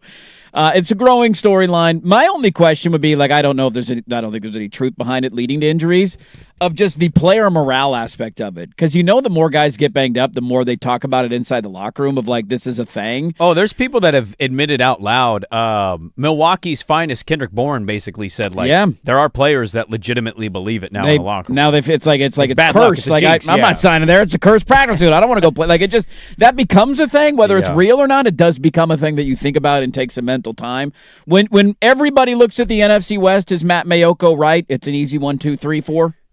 I think if you polled every football fan in America, Seahawks fans might say they're ahead of the Rams because they won the Super Bowl. And that's if you want to argue about 1 or 2, that's totally fine. I think on paper, if you went on paper going into the year and didn't say what happened last year matters this year, I think in some order between Rams, Seahawks, Niners, distant third, and the Arizona Cardinals, very distant fourth. I do find the window closing conversation, to your point, funny because we are coming off of a year where the Super Bowl champion was a team who literally didn't want their starting quarterback. Well, they did. They signed the fan base, I mean, in terms of the conversation around them. Sure, it was a split conversation. They were out on Geno, but none of them were excited about Sam Darnold coming in thinking this guy's going to win us a Super Bowl. And the other team, we might have thought maybe they improved because they've improved at head coach, right? Like Vrabel's a better head coach than what New England had. Nobody in the right mind picked him to win the AFC East, let alone get to the Super Bowl, like to make it all the way there. Yeah. I picked them to lose their first playoff game. That certainly didn't happen. The Chargers laid another egg. So that's the funny part about the NFL, that we get this every year, this idea that teams can or cannot do something when the league delivers more parity than any other league because of the turnover of playoff teams just initially. And then the idea of once you get there, who's healthy and who's playing the best football at the most important time of the year. Like, the funny thing is, the last 8 years, it's not the best parity league in sports. No, the NBA is sure. That's more of a new playoff team every year conversation because, like, the Warriors have been a playoff team. Like, there's some in the NBA that are there every year. You certainly get produced randomness far more than the NBA. It's one thing to have 8 different champions. It's another to be like, half of the playoff field is new every year, and it rotates almost, turns over every single year. You know who's in the running in the NBA to win it, and it's usually one of those teams, and they're just rotating right now. Like, if you tell me the 49ers, and again, it's a huge if you tell me they stay relatively healthy throughout the course of the year, I saw them beat Seattle last year. I saw them beat the Rams with Mac Jones at quarterback. Like, this idea that you cannot win games, it's a funny thought to me. I am not picking them to win the division. I'm not picking them to go on a deep playoff run. I didn't think they had a shot at hell beating Philly last year in the playoffs, and they proved me wrong on that. They did. So I love pushing back too on the narrative that the window, you can't do anything, the window is closed. Because literally a year ago today, if I would have sat here on the radio and say, you know what the Super Bowl is going to be? Seattle versus New England. Yeah, you would have got absolutely destroyed. I picked the Bears to win their division, and I was an idiot. You're right. The Bears? What are you talking about? How could you pick Chicago? It just isn't the case. Well, the one thing I would say, and you kind of hinted at it there, the NFC West, like certainly the Seahawks basically running that back. I know they lost a couple guys on defense. Some depth defensive pieces. They still have Super Bowl MVP. Let's not forget if that. they can pay Witherspoon, boom, right? There you go. He's one of the more disruptive DBs. Even Worry, I mean, you heard Mike McDonald yesterday in the episode basically talk about he had the face of somebody that if they can't get Nick Worry back after a certain amount of weeks in the NFL, and he certainly doesn't look like somebody that's going to be playing week 1. He ain't walking right now. That could be very problematic to what they are defensively, but their line is really good. You got Lawrence, you got Williams. The replacement for Kenneth Walker looked really good. I mean, it's Hard Knocks, but he looked really good. He did. We'll have to wait and see on that one, but their offensive line, they shored that up in the interior with Zabel last year. I think you look at that and you go, you don't really have as many questions, right? Like, doesn't mean you're going to have the same season. It just means more like your depth is so good and the amount of returning talent. We know what the Rams did, but like the Niners, he is absolutely right. Who is the leading pass catcher against the Eagles in the wild card for the Niners? Oh, that's Christian McCaffrey? He was tied with the most catches, but he wasn't leading receiver, because Kittle got hurt in Somebody that game, had more right? yards than McCaffrey by almost 50. Was it Jake Dunges? It was DeMarcus Robinson. So, like, it's not really a hard thing to say they got better from the receiver standpoint. Is Mike Evans going to stay healthy all year? I have no clue. No clue. DeJon Stribling is having a great camp. He's also been limited in some moments because he's got hammy tightness. And he's a rookie, and that's just there's a growth curve there. Debo's old. I don't know if he stays healthy all year. He had a pretty good year in Washington. I thought that was a really good pickup, and I thought that would happen. We know McCaffrey's a stud out of the backfield, and Kittle thinks he's going to be back by like week 6, I would guess, which is pretty crazy. That's an upgrade. That's an easy upgrade. They were starting DeMarcus Robinson, Jawan Jennings, and Malik Turner. Who? Right. Journeyman used to be a Seahawk at one point. Like, it's not a really hard thing to upgrade from that group. In a playoff game. And also, we didn't get to this yet. I wanted to get to it. We got the writer of the article on on Friday, The quarterback tiers came out. And the one thing you can say is, like, yeah, he missed 8 games last year. I think it's pretty easily established Brock Purdy is a certain level of quarterback in the NFL. We don't need to debate this anymore. You can certainly make cases and arguments of who's better than him in your opinion, but he's on the same level as a lot of quarterbacks. He's the upper echelon of the league. He's not in the top 5, but the top 5 is the top 5. Well, and outside of that, it's interchangeable on who's better and who's not. The quarterback tier ranking came out from The Athletic. There's only 4. Yeah, I want to get to that. And Lamar's not in it. We'll get to that at the top of the hour because I want to talk about that. My whole point is just to simply point out, like, one, the idea of what a team's window is. Again, this is not just San Francisco. There's a lot of teams. Who was talking about the Jags last year? Then they led the league in turnovers on defense and they won the AFC South and hosted a playoff game. Like, you don't know. You can say you know, you don't. How good are the Eagles going to be? They're going to be 11-6 this year, or are they going to be improved? Are the Dallas Cowboys going to win the Super Bowl? There's just a lot of hypotheticals, and you don't know who's healthy. They certainly are old. We don't know who will stay healthy for them, and right now their track record's not great. But their coach is an offensive genius. We'll see what the defense is going to be because it's hard to replace Saleh. Their pass rush is limited. Last time Saleh left, it was a huge blow for them. And I don't trust Bosa to stay healthy. You talk about players not staying healthy. Nick Bosa line 2. But their quarterback is really good, and they've got some good pieces around it. And I like some of their young DBs who played last year. So certainly third, I think, in the division going into the season. I don't view them as a Super Bowl winner this year, but one of those teams that could just be a thorn in your side any given week. It's funny, too, because the third in the division thing, I would say, says more about the division than it does about the 49ers. It absolutely does. That's just that good of a division. I think his point was valid. I think the 3 best teams in football last year were the Niners, Rams, Seahawks. You can make a strong argument for that. You can absolutely do that, especially in the NFC, right? With the way Philly was playing at the end of the year, Chicago would have been in the mix there. They certainly had a good season and were worthy of conversation, but Niners beat them. Splitting hairs a little bit, right? They did late in the Chicago season. Last year. Late in the season. So the Rams took care of Chicago in the divisional round. Seahawks bludgeoned the Niners, and then you got a Rams-Seahawks NFC title game. Yeah, and it kind of gets back to the, we were talking about this with Lanning last week because his quote on title or bust, and he doesn't like the phrasing of it because, one, balls can just bounce your way or for you or against you in any moment, right? The Niners have had years where you think to the NFC Championship game the Rams won and you drop a punt interception essentially, just an arm punt, thrown at a safety and it goes through his hands. You catch that, you probably win the game. That's just a break that goes for you or against you. Not to mention the fact that injury health has a huge part of that. And I want to get to something in the NFL on that in a moment. One other NFL question I have rattling around my small, tiny brain. Can you be a good offense if your offense has a nickname? Can you be a good offense if you have a nickname? If you self-name your offense. Like the greatest show on turf, that was a pretty good offense. Did they name it themselves, though?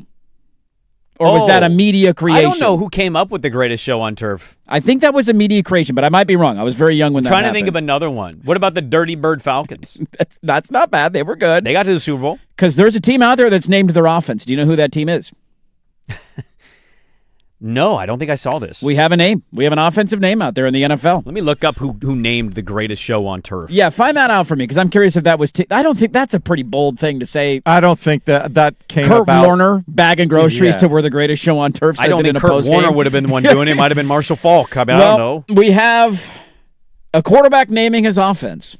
And this is a team that I may or may not be very high on this year. And I don't know if I should feel better about being high on them or feel worse. You should feel worse. Because this is stupid. The name of the offense is Gotti. Yes. Now, you might be thinking to yourself, Dirt, what does Gotti stand for? Allow me to tell you.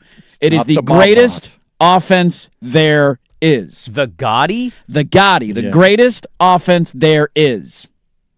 And that is the name of the Dallas Cowboys offense given to them by Dak Prescott. He's calling them the Gotti offense. And as somebody who is high on the Cowboys, and I have a Cowboy ticket this year, part of me wants to. That doesn't make. Can I cash back that ticket now? You want to? Can I get out? Can I punt? Is it too early to punt on my Cowboy pick? I'm trying to look this up real quick. First of all, you can punt on it if you want. Buyer beware. If you're naming your offense, nobody puts the cart before the horse Why? like the Dallas Cowboys. Why? Jerry Jones saying something stupid I could expect. He says stupid stuff all the time. Why, Dak? But that's the example they hear every day because he's the greatest of all time. Who came up with the greatest show on turf nickname? What media member would you pick to have come up with that? John Madden would be my pick. John Madden. I would go Chris Berman would be in that era would be the one. Whoop! He said, "Forget Ringling Brothers. The Rams are the greatest show on earth." And then that morphed into the greatest show on turf. Who was it? It was Chris Berman. Oh, it was Berman. Okay, it was Berman. Yeah. It's a great. I mean, that's the power of that nickname too. That's what we remember. We will always remember that team by the greatest show on turf. How many NFL team nicknames exist to this day that still Steel Curtain? The Steel Curtain. Steel Curtain will always be there. Yeah. Orange Crush. Is that still around for the? It's usually Orange Crush defenses. still counts. It's usually defenses. The Greatest show on turf. What was the Bears? Well, that was just the 46 defense. They didn't have a nickname? No. It was the 46 That became defense. more known for the Super Bowl Shuffle almost. Super Bowl Shuffle. That's is, kind of more like the if you say nickname-ish. Super Bowl Shuffle, you know where think it's Bears. going. Actually, have you seen Legion of Boom? Legion of Boom. Legion of Boom. Legion of Boom's one that lingered. Yeah, there's not a lot of offensive ones. They're mostly not a lot. The Purple People Until now. Eaters. That was old school Vikings It defense. was. Yeah, we have when Dak they were Prescott. losing Super Bowls. Yeah. I'm trying to think of another one. Well, how about the greatest offense there is? Gotti is it? When they win the Super Bowl, will we all remember Gotti forever? Yes, because you won't be able to avoid it. No, of course you won't. It's the Cowboys. Self-given You'll nicknames puke are every time you certainly bring it up. a But debatable topic. Like, did you see CeeDee Lamb catching passes with a net over his head? I did. Is that I did. shot at Jerry Jones to close the curtains because he could during the World Cup, but has I chose don't not to for his own team? I don't know, man. yeah, The I'm beekeeper questioning thing was weird. I'm questioning what I'm doing here. Are you really? I am. Yeah. I'm not gonna die. I'm gonna die on the hill. Why not? I've already got the ticket, but catching passes with a beekeeper suit on is like. I mean, maybe there's something to it. What is that? I don't know. I don't know how that helps you for the game. I feel like we've maybe they should try that in San Francisco. Maybe that'll help. Keep the substation currents away from them. That could be what's the missing ingredient. I do also feel like, though, in the world of sports, this isn't just a Cowboy rant. We almost need to wipe our hard drives clean of drills because we're getting this is an epidemic in golf. When you see the videos of the guy with two pool foam cubes, there's a clothes hanger in between his hands. There's some weird headband with a dangling tennis ball on his forehead. You're out thinking the room here, man. This is going a little Takes too you to far. the tin cup scene. Yes, when he's trying to put a tee in your left pocket. No, put the tee in your right ear and then tuck it behind your hat. Just go catch a football.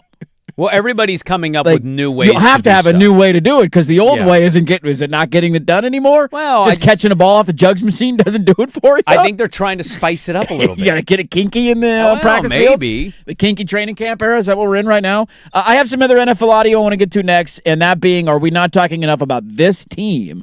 Also, bad news for my team. We'll get to that next on The Fan.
right, we got a couple of things to try and get into this segment. A new quarterback tier list came out. Yeah, we'll have the writer on that on Friday. Boy, NFL exec, sure high on my guy. I guess they don't care about winning playoff games. We'll get to that at the top of the hour. Yeah, he seems to escape what every other quarterback gets punished for. Yeah. It is interesting. I root for the guy. I defend him, but like Lamar Jackson has league MVPs. 2 of them, doesn't he? And he's an absolute bum for people that you could never trust, and Herbert escapes it. Yeah, stay healthy, little B. How about this one? Are we not talking enough about this team? I saw this yesterday. You keep bringing up Kittle, and it blows my mind every time you say it, like he's back playing at some point. He's in pads catching passes. What? How? The Achilles injury is slowly becoming the new ACL. It's still devastating. Sure. Might take 2 years to be back to your old self if you can get there. But you can move and play The sooner than timeline that. for recovery and being able to play is much different. So I'm watching SportsCenter the other day, and they're doing these like camp whip around hits, and you're trying to follow every camp, but you can't keep up to date on everything that's going on everywhere. And Benjamin Solak happens to be at Indianapolis Colts camp. Yeah, he's making the rounds. And they go to him for a hit, and he has this to say about their starting quarterback. Yeah, if you didn't tell me that this was a hurt quarterback, I wouldn't know this was a hurt quarterback. He definitely is less than 100%, a little bit slower, a little bit more plodding, but he's 95%. I asked both Chris Ballard and Shane Steichen how they felt with what they've seen here through the first week of camp, and not only was it a positive feeling, you got the sense of relief from both of them. Oh my gosh, yes, he looks good. Steichen, in fact, telling me he hasn't had to adjust the training camp plan, the menu of plays, the distribution of reps at all. They don't have to take away any of the rollouts that you might see in a training camp install away from Daniel Jones because they're worried about his leg. No, it's not a problem. So they feel great about where he's at. But it is important to remember he is only 7.5 months removed from that surgery. He's not expected to be 100% yet. Closer to week 1 of the season is when they'll expect him to really be able to drive off of that foot. So if and when we see Jones play in week 1, it will be close to, but not exactly at 100%. This will be a recovery that continues into the regular season. It's just, It's a good stand-up. Can I just butt in real quick? Go ahead. How, as a human being, can you decipher if somebody's playing at 90% or 95% of what they used to? That was my biggest takeaway was why was there a Sum 41 music video playing in the background? Because ESPN will always put music in a highlight package. Highlight packages. Every time. Why? Why do we need to do that, ESPN? I want to see Sports Why would you Center. not? We credited it was on ESPN. I said I'm watching Why did they Sports not Center. play World Cup highlights? They had the ability to because they didn't want to give Fox any love. Media companies don't like each other very much. This is I remember when Adrian Peterson won the MVP because he came back so quickly and dominated in the NFL off the ACL. And that might have been the turning point of everybody going, oh, like the ACL today, Jalen Walker of the Falcons, he's going to be out the year. He'll miss the season, yeah. That's the timeline of it. Yeah. Also, by week 17, would you be stunned to hear murmurs that he might be able to come back if you're in the playoffs, positioning? if you get a division round game? We did that with Fred Warner last year. He almost played. If they would have made one more game, he would have played. And his foot was pointed the wrong way. So, I just think the timeline of everything medically has changed so much. The Achilles is still a devastating injury. I don't know if Jones will be good. Oh, by the way, didn't end the season on a particularly high note. No, the last couple of games didn't go great. They had the 3-pick game against Pittsburgh. Yep. That was their first loss of the year, I believe. They went on in the wrong direction the last handful of weeks. His final numbers on the year, 19 touchdowns, 8 interceptions. Yes. And not the majority, but 5 of the 8 interceptions came in his last 3 starts. Exactly. So they leaked a little bit of oil after an 8-2 start. I don't even know if he's going to get back to that level with or without that injury. It was a surprise that he was playing that well. Yes, it was. But the injury is certainly something that, if Kittle does come back by week 4, 5, 6. Just what? When Daniel Jones went down, the first thought I had was, that's crazy because he's going to be a free agent, and now he's probably going to, what do you do there? And they ended up paying him, and now he's going to be available. He might not be 100%, to your point on Solak. It's fair. Yeah. We have no clue what the percentage is, but he got play in week 1. He's also just repeating information people at teams are saying. He's not 100% yet, but he's pretty close. And yeah. To be fair on Indy, too, they're an interesting team because they came so out of left field last year where you're like, the Colts? Daniel Jones? Well, how much goodwill, I guess I would ask you, did the coach build in that situation? Liam Cohen goes to the playoffs, and that's a good debut season. Shane Steichen, for a lot of people last year, they took a lot of grief. Remember, we made fun of him openly after watching a preseason game between them and the Ravens. We did. I watched Daniel Jones. He was terrible in that game. Looked awful. And we made fun of him for not starting Anthony Richardson to just see what you have. Mm-hmm. And then they came out and they had one of the best starts. They had the best start in the National Football League. And Jonathan Taylor, I thought, was a legit MVP candidate because of his season. So, and that's the thing. Like, their offensive line is still good. Yep. You still have Jonathan Taylor. No, he wants a new contract now. You have continuity with your quarterback in your system, right? Steichen's a play caller. You got your quarterback back. He's in the system last year. Your receivers are not great. Alec Pierce is your number one. That's not good. You got to get better on the outside and maybe time. But you have Tyler Warren. He's a beast of a tight end. And the other part of it, too, is like this is the difficult part about it's kind of the college football conversation in the NFL. These are all still NFL teams. So I'm not saying it's apples to apples. Here where they started 8-2 last year. The two losses were, remember, the Rams game where didn't they wasn't there like a fumble before they went in the end zone situation? Am I remembering that correctly? In the Indy-LA game? I remember there being like a weird play. It was like, oh, that totally changed the outcome of it. But they lost to the Rams on the road, and then the Steeler game was the one where he threw 3 picks, and they kind of imploded. And that's when people said, oh, here it comes, there right? He is. There's Daniel Jones. Now, they bounced back and beat Atlanta the next week, but here were their 8 wins rattled off. Miami. Terrible. Denver. Good win. And that was a He lit them up in game. week 2, yeah, 29-28. I think, if I have this right, he played well. Yes. Denver hit the game-winning field goal, but they called the lineman there was offsides. Right. So they re-kicked 5 yards back, and he missed the kick at the buzzer. If I think that sounds right. Tennessee was the third one. Terrible. Raiders. Terrible. Cardinals. Terrible. Chargers. They smoked the Chargers. Yeah, and the Chargers were down their lineman at that point. Yeah. Tennessee. Terrible. Atlanta. Yeah. So that's the other part of it. Like, but it's still like 8 wins. 8 wins is 8 wins. It's still in the NFL. Nothing, like, you know? It's not like everybody's just taking advantage of their cake schedule every single week.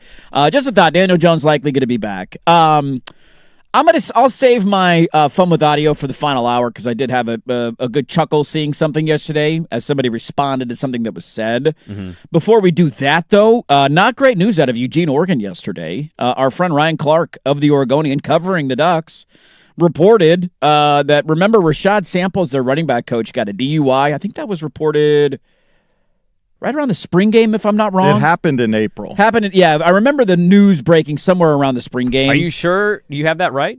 That it was he got a DUI? I thought it was Deshaun Jackson that got in a car accident in Eugene.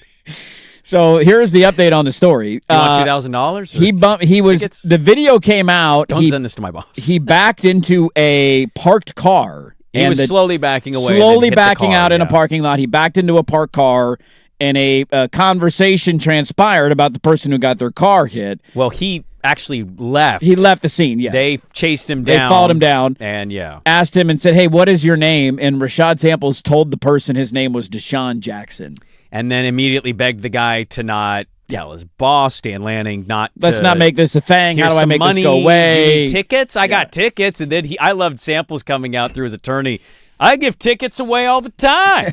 What do you want from me? Anybody asks me for tickets, I give them tickets. Just take advantage of that. Hit them up. See if we'll give you some tickets. You find Rashad Samples in the parking lot. You go, Rashad, I need tickets this weekend. I can't afford them. You got 5 for the game this weekend? Not a good look. Not a good look for the program. Not a good look for him. That had to have pissed Lanning off. I'd imagine so. Hey, I've been pretending to be somebody I'm not, and I tried to bribe him. And I just love thinking about the panicked moment where they chase you down. Why is that the first name that pops into your head? Did he coach at Cal? Where's Rashad Samples? Dude, Rashad from? Samples is super young. Okay, so he is he's 31 years old. Maybe he gets stuck in the Deshaun Jackson algorithm, and so he just watches some of the highlights on repeat. Never coached at Cal. He was at Houston as a student assistant wide receiver coach at Texas, offensive assistant at SMU, Deshaun Jackson. running back coach at SMU, went to the Rams for a year, and then Arizona State. By his age, did he grow up? He probably did, yeah. Jackson's played with him in high school or something. Not only he played with him, he probably grew up watching him when Deshaun Jackson was at his peak. Like, that was probably the childhood of Rashad Samples at 31. Deshaun's 39 years old. So he's 8 years older, yeah. So he would have made been heating up the NFL when Samples was like 12. Well, he was awesome at Cal, though. He was great in college. He was really good. He was awesome. I just like the panic moment of like, what's worse, giving a trading card or saying you're Deshaun Jackson? Ooh. Because at least the trading card, you're acknowledging who you are. Going with a fake name when you're going to have insurance involved is a Now, he did not tell it wasn't a cop that he told the fake name. names He told to. the guy. Yeah. But if you read the story, so he initially has this reaction, and then as it goes on, the reason this guy is bringing all this to light is because it's gotten worse in the communication department. He said he's gotten more stern in terms of like, he's not as willing to discuss certain things, and he's not been as cooperative in the situation. What is there? I'm just curious. What is the cooperation there? Did he? Reaching out and communicating. It's not been at all. Did he pay for the damage then? Because they bumped into his car. Yeah. Did he pay for the damage? Where there was, I think there's going through insurance still. Okay. I think that's still where we're at. Yeah. Not good, man. I didn't know he was the associate head coach or whatever it is. He was one of the candidates in the offseason for another job. Yeah. People wanted him to were trying to poach him away. He's done a great job at Oregon, man. Look at his two freshman running backs last year. They were outstanding. Who would you use celebrity-wise as your fake name? Would you go athlete? I don't think I would go famous name. If I were going to fake a name in a situation like that, I'd just make something up. Oh, really? Yeah. I don't know if I'd think on – what if the person knows and there's like – what's your name? Patrick Reed. Yeah. Larry Smith. You're going like something. Yeah, you would just go something generic. Bob Jones. Yeah, Bob Jones. See you later. All right, see you later. I got grabbed once on the Max when I was a kid because we didn't buy tickets, and they were going to give us a ticket, and they were like, "What's your name?" And I knew a classmate with the same initials as me, and I gave him that name. Hopefully they don't get in trouble on that one. Well, I mean, we were 12. Where were you going to send the ticket? That's all I got, man. You can't say you can't find me. Bogus address and a bogus name. A good reminder too that you can take the man out of Georgia, but you can't take the bulldog out of a program. We got a little bulldog in us down there in Eugene, Oregon. Rashad Samples backing into a parked car, running away, and then telling everybody his name was Deshaun Jackson. I love Deshaun Jackson reading that yesterday. Like, yo, dude. Didn't even spell his name right. What? Hey, man. I also love sitting at home catching a stray. Duck fans getting mad at a reporter reporting a story. Why would you betray us like this? What? He didn't back into the car. No, that was not Ryan Clark backing into the car. It was the running back coach, Rashad Samples. We'll have some fun with audio in the final hour. A new quarterback tier list came out. We got Statter Story coming up. There is no Greg Oden today. We'll update you on that. To start the final hour, we'll get to that next on The Fan. Big hits, big bets, big plays. Today I'm laying the big wood. This is the Layin' Wood Report, brought to you by Mr. Plywood, serving Portland for over 50 years. Swinging a high drive, dead away center. Back he goes, and that one is gone. Willier with another multi-home run game. God, dude, break him up already. There is Dave O'Brien on Nesson. Willier Abreu, second homer of the game against the White Sox. Third multi-homer game this season. First since doing it back-to-back games on July 17th and 18th. 29-5 in their last 34. What? In Fuego. They are red hot and rolling, man. 61-51 on the year. Are they becoming kind of a trendy pick? Hot at the right time? We saw them. Remember the Nats did this a couple of years ago? They're too hot too early. They're peaking too early. They're going to fizzle hard, dude. Fizzle when they in lose September. To the Yankees in the playoffs. Layin' Wood Report brought to you by Mr. Plywood, serving Portland for over 60 years. Delivery, custom cutting, and special orders. Check them out. Southeast Stark Street or online, mrplywoodinc.com. The wood has been loaded. The nails.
update on the Fan Sports Network, 105.1 FM and 1080 AM. First on the Fan was a much-anticipated debut of Tarek Skubal in a Dodger uniform, but it did not follow the script for L.A. fans. Skubal fine, giving up just 2 earned in 6 innings, struck out 6, but the offense did not support him. Just 1 run on 4 hits. They lose to the Cubs 5-1. It went better for Luis Arraez in his Phillies debut. 2 for 4 with a pair of ribbies and a run scored, leading Philadelphia to a 5-0 shutout of the Nationals. Cardinals have announced rookie Carson Beck will get the start at quarterback in tomorrow night's Hall of Fame game against the Panthers. However, their first-round pick running back Love out of Notre Dame will not play in the game. Falcons got the worst news that they suspected a torn ACL for second-year linebacker Jalen Walker. He was carted off the practice field Tuesday. He is done for the season. Jason Swigart from the George McCoy at Warren Allen Sports Desk. Don't call your mom. Call George McCoy at warrenallen.com. This is the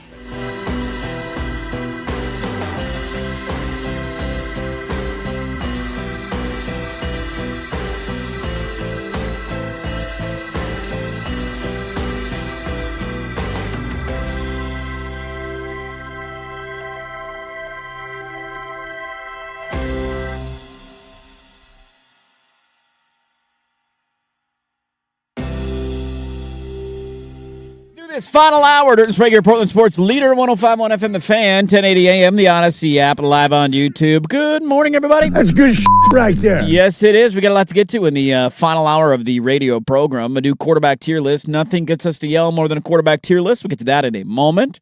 Got Stat or Story right around the corner. And we'll get you set for your night ahead in sports. I do want to start with a couple of tidbits out of the world of college football, if you will allow me, before we get to our quarterback tier list, which is right around the corner. Is it brilliant marketing? Do we actually buy this? What is the reaction when you see a college football team offering somebody who buys season tickets the ability to design their opening drive of the home opening game of the season? I knew you were going to get to this, so I didn't do it. Yes. Just right up my alley. So I've actually contemplated buying season tickets. You can get a season ticket. Put your name in this? You can get a season ticket to Akron football for $75. So you'll pay $75 to a program you don't watch or live near to hope your name's picked. Mm-hmm. Okay. I think it'd be really fun. I'm not going to get picked, but I think it'd be really fun, and it'd be a great bit on the show if I got picked. I found this wildly overrated. Really? Great. It's a brilliant marketing strategy. Great marketing strategy. Wildly overrated. They are playing Robert Morris. A side part of this is like, how disrespectful is this to Robert Morris? What happens if the guy that wins decides to call multiple double wide receiver reverses? You think the coach is going with that? What if he punts on first down? You think you're going with that? By the letter of the law, you got to. I don't think he's going to. Not an Iowa game. Yeah. Yeah, he's not trying to win with a I'm going to go Lane Kiffin and attempt an 80-yard field goal on second down. What would you rather do? Would you rather call the plays for a program not knowing if they're going to actually let you call, like legitimately call whatever play you want, or I think I'd sue them if they didn't let me call the plays. Pre-game speech. Oh, I'd much rather call speech. I'd much rather call the plays. Oh, I want to write up the speech. I don't think I'd be a good motivational speaker. Really? I don't think I'd be that good You're at it. selling yourself short. Well, no pun intended. I mean, I'd do both of them. I'd like to try them both. But the idea of calling the plays, what if you scored a touchdown? What if you did actually get to orchestrate it and you had like a 9-play series? Dude. They show you your playbook. Here's the playbook. Yeah. Here, I'm sure they'd give you like a catalog. You can choose from these plays and these moments. Mm-hmm. What if you orchestrated like a 9-play, 82-yard touchdown drive? I hate to tell you this. That feels so good, dude. This exact question disrupted the ESPN national show for like an hour. Did they talk about this for an hour today? They got into like, what if you let a touchdown drive? And then like, what if it was the best drive of the season? Your career started. And I'm like, an offensive coordinator now. Now some small-level program's going to call me and say, that guy was a genius. Did you catch that, Swag, before our show? They spent a that's just half hour stupid. on it. That's stupid. But the idea of actually leading a touchdown drive as the play caller, we talked about yesterday things that you can put on your tombstone. Opening drive 2026, 9 plays, 82 yards. Zips OC for a day. Zips 7-0 over Robert Morris. I'm all about it. Well, dude. here's the thing. You don't want to be too brilliant because if you draw up the perfect play and it's a 1-yard drive or a 1-play drive, you're done. That's true. You want to to walk off, dude. Yeah, I want to let it build a little bit. I don't want to just call one play. What would your first play be? Because this is It's it's a the great most question. Spider 2 wide banana. Spider 2 wide banana. I'd play action boot. I want to get my quarterback out in the open, let him use his legs a little bit. So funny if the D lineman wasn't blocked, just sacked 12 yards. That's all right. I got an answer for 2nd and 20. So I'm I got an curious answer. because it says you get a script the first drive. Yes. So what I think this will actually be, rather than somebody with the headset in the booth, some fan with a headset in the booth, No, that won't be what it is. They get to go to the meeting on Thursday or Friday. Yes, and the say, OC says, okay, here's our plays we have for this game. How do we, or, what I'd imagine it's like we're going to choose this player or this player for our first play. What one should you choose? That. It's going to be They're not going to let you kick a field goal on first down from your own 20-yard line. 80 yards out. Let it fly, big man! Call a fake punt on 1st and 10. Opening play of the season is a fake punt. What is happening right now? Just a lot of good ideas there. That was pretty funny. It's a little overrated, but a brilliant marketing idea. Because when was the last time you thought about Akron football? Yeah, exactly. And now this Zips. conversation. I'm trying to think last time I thought of Akron football. The only time I ever think of Akron is Random when LeBron Maction James. Tuesday? Yeah, Maction, you're Maction channel Tuesday surfing game? on a Tuesday. Yeah. Oh, Maction. You're oh, playing it's the Miami, Zips. Ohio. Haven't they had a What the notable hell's coach? a zip? Yeah. Haven't they had a coach of note? I don't know. Again. Are you thinking of Ohio? Maybe I'm thinking Frank Solich. Solich was at I'm Ohio. Thinking of Solich. He was I think you're right. I'm thinking of Solich. Let's see. Who is the Akron head football coach? It is Joe Moorhead. Joe Moorhead! Former Duck. Legend. Duck legend. Do you know who their coach was before? Actually, no, not before Joe Moorhead, but the coach before Joe Moorhead? The coach before the coach. So Tom Arth was there for 3 years. Tom Arth had a really hard time. Who can forget the Arth era? Okay. The Arth era was 0-12, 1-5, COVID year, 2-10, and we'll see you later. That's a tough one for Tom Arth. That wasn't zippy enough for them. The coach prior to Tom Arth, though? Oh, hold on. This was it Signetti? It's a part of a family of royalty in college football. Oh, is that where Jim Mora Jr. was before No, he but it's went close. to UConn? Your thoughts are somewhat similar to where you should be going. Maybe the son of a classic coach. Who are we not thinking about right now? When I say it, you're going to go, oh. Brady Hoke Jr. I would have never, by the way, I don't remember him at Akron at all. So you shouldn't know that he was the head coach at Akron. Nobody should know anybody. Terry Bowden. Oh. Terry Bowden was there. He actually had a decent run at Akron. They had an 8-win season and won the famous Idaho Potato Bowl in 2015. So he had that going for him. Yeah. So you get $75 for season tickets to Akron football, and if you buy season tickets, you are entered for a chance to win the offensive coordinator for the opening drive of the season. And if you score a touchdown, maybe your career is taken off. You're the next Bill Belichick. Let's get to this quickly, and then I'll get to my quarterback tier comments. Okay. Did you guys know? Do you remember that Dylan Raiola is an Oregon Duck? Yes. Yeah. Heard something about that. He was down in at Media Day yesterday, or 2 days ago. I didn't listen to his. His was the only, and I probably should have. I did. I mean, I didn't know if it was worth playing because it's the backup quarterback. Like, is that I did noteworthy? randomly chuckle, though. I want to drive. Following Big Ten Media Day, I was thinking about the Media Day for Oregon coming up, and I don't know. I popped in my head. I started chuckling in my car by myself. Remember when we were debating if Oregon State should bring in Raiola for like a redemption year, and then a week later he was a Duck? We have Timu Mahomes. And that is Dirt's. Timu Mahomes. That's his nightmare. It's my nightmare. That was your nightmare, was getting Timu Mahomes. If he wins me a national championship, I'll get. I will get the funniest way to it all happen. Mark my words right now. Yeah. If Dylan Raiola wins a championship at Oregon as the starting quarterback, or Moore gets hurt, knock on wood, this year and steps in like he wins the championship this season, yep, I will get Timu Mahomes tattooed on my body. If they win the title with him, if he wins not as the backup, tattooed on your body, Timu Mahomes, not as this like a backup. They win it this year. He's the quarterback in the game, and he wins the national championship. I will get Timu Mahomes tattooed on my body. The reason I bring this up was he was asked at Media Day what the difference was between Lincoln and the Nebraska program and the Oregon program. Yeah. And he took a bit of a low blow shot, and I didn't pull the audio, but his quote was, quote, there aren't cornfields here. There's mountains and trees. I love nature. As far as football, it's different. The coaches and players, we have a lot more talent than we did at Nebraska. I don't say that to knock them, but I think everybody will know that. So that got back to Omaha and Lincoln, Nebraska sports radio, and let's grade the counter argument from Ravi Lula of Hurrdat Sports over in Lincoln, Nebraska. Eugene is literally about half the size of Lincoln. What are we talking about, man? Cool, you like mountains. Congratulations. Why don't you go climb one, see if we can get in shape for the season? How does that sound? Does that sound like a good plan? Is that an option? Was that the problem with the cornfields? You were distracted by food all the time? What's going on, bud? Like, why is that even necessary? Why is that even part of this? You think when the guy asks you, hey, what's the difference between Nebraska and Eugene? He's like, he's really looking for landscape commentary. You think he's like, well, pretty level out here. Good soil for the corn. Got mountains out here, though. Not as agricultural. Like, what are we doing? It's a dumbass way to start that answer. He's asking about football, dummy. What are we talking about? I really like him over there, don't they? Can we just stop with like everything in Nebraska is a cornfield? Can we knock it off? Iowa's got more corn than we do. It's bad corn, but they've got it. What do we make of the counter?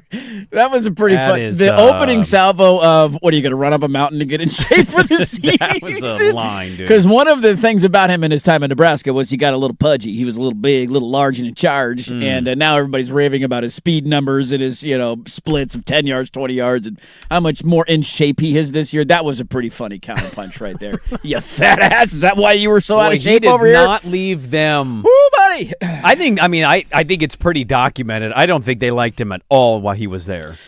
Because he's Timu Mahomes, and I know, he didn't it's win. Not just that, though. It was like if he would have won, was the whole, or his dad, yes. and like the whole recruitment of it. It was dirty. It was all nasty. Almost like a not that he said it, but it was a bow to me, I'm your savior type vibe that him and his dad brought into that program, and he was the savior of nothing. He was fine. He wasn't amazing, and they were 6-7 or 7-6 or 5 and whatever they were. It's like, what are we doing? That return game, if he is Oregon's starting quarterback next year, is going to be a lot of fun to watch. It's not. I mean, it's not Lane, Ole Miss. Nobody's comparing it to that. This will mark my words for 24 hours from yesterday, probably through today. This is going to dominate sports talk radio in Omaha and Lincoln, and all of them just piling on Dylan Raiola and his cornfield comments about Nebraska and how much better Oregon is. If they hadn't heard it, I mean, it is going to spread like wildfire. He had another thing, and it was like a 5-minute rant. I just pulled a minute of it, but he had another one in there. He's like, "Yeah, they're more talented. We know they're more talented. That's why you're not playing." I love it. Who's their quarterback this year in Nebraska? Anthony Calandria, who was the Virginia starter / UNLV starter now / Nebraska starter. Okay. And Matt Rule says, by the way, this is the year. This is the year. We have a new quarterback tier list coming out, and this one has caught a lot of people off guard. Now, you're going to have the author on Friday when I'm out. Mike Sando, good friend of the program. He does his quarterback tier list every year, talking to 50 executives and coaches, ranking the 35 veteran quarterbacks in the National Football League. Have you ever hated a player as much as they hated Raiola that was on your team? That's a good question. I'll tell you this. Definitely knew of Oregon State players that were hated that much by certain students while they played for the team. I don't know if I've heard worse things yelled at a player than what was said about Matt Moore at certain home games. Yeah, that got a little sideways. That was quite a bit. No, but if somebody did, if the roles were reversed, knowing myself as a fan, I'd be right there with them. Oregon doesn't lose guys to the portal like that, and most of the guys who go into the portal... I think you view it as like okay, you're not good enough here. Yeah, I mean, you're just going to get more playing time. I don't blame you at all for that. You want to go get a different role and opportunity? Yeah. The pigeon-toed running back who went to Washington, I hate that he went to a rival, but also I'm so glad Jaden Lamar, I'm so glad he's off the team. Jaden Lamar, that's right. I hated him when I guess that's a good one. Why did you hate him? Because he's pigeon-toed, and I couldn't stand him taking carries away from better running backs. You can't be pigeon-toed to be a running back. You just can't. I don't make. It quite literally is a Division I paid college running back. I don't make the rules, okay? I don't make the rules. I think you just made your own rule. Have fun with that, Seattle. Pigeon-toed? He's going to trip over himself on the 25-yard line. It's I not will a sniper. say, That's his toes. They got in the way. If you're super So that's the reason I didn't become a D1 running back. Are you pigeon-toed? Yes. You're Are you pigeon-toed. really? Are you really? Yeah. How extreme are we talking? My shoes will cave inward after I wear them for a while. Really? I never knew that We about had you. a guy at Park Rose. He was really big. He was an offensive lineman, and he tried to play basketball, and he was on the team. He was super smart dude. Ended up going to Princeton. It was like a big deal he got into Princeton. He was the most pigeon-toed athlete I'd ever seen, and I'm legitimately, he was like 6'7". Throws you off when you see it, He was doesn't it? 280 pounds. He was like a massive dude. And you'd watch him play basketball, and you'd go, yeah, that's why you're not good. Yeah, if only. I mean, Do these they have a toes, surgery for that? Is there a pigeon-toe surgery you can do? I don't know. No. There's You no, can there's get- no You response. can get orthotics. You have to do like the help Forrest Gump leg thing? His toes were almost pointing directly at No, each mine's other. It not was that like, whoa. bad. Not that bad. You I've have a never s- noticed yours. I haven't either. I mean, I don't look at your feet that often, but maybe I need to pay closer attention to that. No. Well, I don't expose my feet. That's part of the deal. What do you notice right. quicker, the cauliflower ear or a pigeon toe? Cauliflower ear. It's That's, not even close. That's just right there. First thing you look can't at is their avoid it. face. You can't not see it. Okay. It sticks out like a sore thumb. It does, yeah. You big into rolling on the mats, huh? Yeah. You a big mat roller over there? I bet you don't say that because you know what you don't do? You Hey. don't go at somebody with Yeah, cauliflower you don't want to ear. end up in a full Nelson screaming for your life. Unless you're Jonah Hill and you know jujitsu. Then I will mess your ass up, dude. We'll get to that. I will mess your ass up if you come at me. I don't know if we're going to have time. I'll see. You can do quarterback tiers without me. Although, put a little respect on my Justin Herbert guy, all right? Would you? Do we need to? Well, here's the question. If NFL execs are never wrong, are they? If he tears it up, I mean, sure. Sure. Here's the tough part for him, though. I think if he tears it up this year, McDaniel's going to get all the credit, not him. Not true. He's already look. You can say, "Oh, he's moved down from that spot to that spot." He's Or a it'll tier 2 be- quarterback to Was he everybody. higher than 6 last year? I don't know if he was higher than 6. I don't Let's think see. he was, but yeah, I would be shocked if he was. Or he it'll was be number the fact 7 that last the year. Chargers So he moved went and up a got him spot. some He receivers moved who can up a catch the ball. spot, Yeah. and he lost a playoff game again and didn't play well in it. Let's see you survive without starting tackles. I mean, I wouldn't. I'm not trying to fault him for it, but like the idea that if he wins a playoff game, it'll be McDaniel. He'll get a head coaching gig out of it. McDaniel will absolutely get a head coaching gig after But this year. people, he is. You can agree or disagree with the opinion. He is the most debatable franchise starting caliber quarterback in the National Football League. We can disagree about other guys. What's this guy's peak or that guy's peak? He is very polarizing. He is. He might be the most polarizing player at the position. If you were franchise drafting quarterbacks for 1 year, where would he show up on the list? So I only get this quarterback for one season, Yeah, we'll just go for 1 year. and all things are really good. This upcoming season. I just wiped the slate clean. Every NFL quarterback is available. All things equal. Who's your number 1 pick? Probably Josh Allen. Probably Stafford, Interesting. Okay. Who's your number 2 picks? Allen. Allen. Stafford. Okay, so you got the same 1, 2. Who's your 3rd pick? I will still give Mahomes a benefit. Yep. Okay, Mahomes 3. So you guys each have the same top 3. Who's your 4th pick? Lamar. Okay. Who's your 5th pick? Burrow. I'd roll the dice on the health. I think this is where, yeah. Burrow 5. No, Herbert. Oh, you take Herbert over Joe Burrow. Yeah. Interesting. Hmm. He at least, I mean, he plays through his injuries, so you give him credit for that. Yep. He hasn't missed huge chunks of seasons. I mean, he's obviously, if you're looking certainly for an tough. argument it's not for a him. toughness Yeah. argument for you me. know, assuming Would Herbert come in next for you? or is it Dak and his gaudy offense? You want to be Gotti? You want Madison Beer or you want Gotti this year? What kind of energy you want on your sidelines? Dude, it would Or your sound. boy Brock. Brock is in a conversation with a lot of other quarterbacks. I would think about it. I would probably.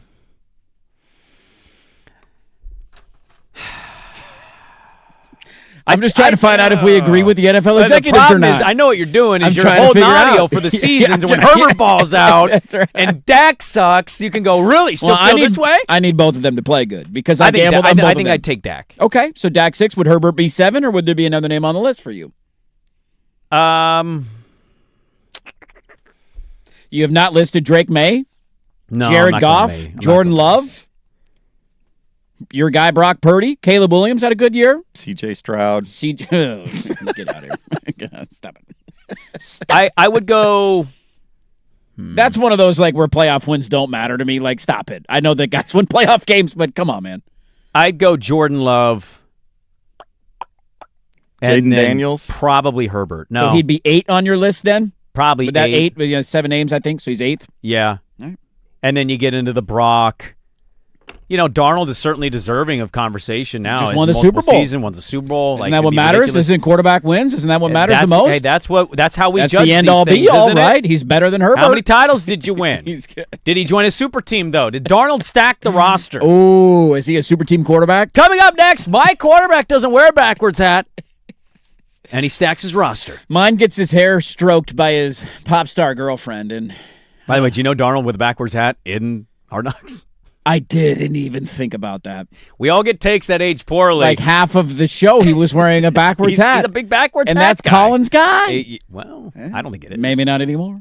You can only win a Super Bowl if your hat's forward. What are we doing here? What we're doing here is Stat or Story. It is next on The Fan.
State on the Fan Sports Network, 105.1 FM and 1080 AM. First on the Fan, lives not dead, according to league CEO Scott O'Neill, who announced this morning they have a new investor, wouldn't name him.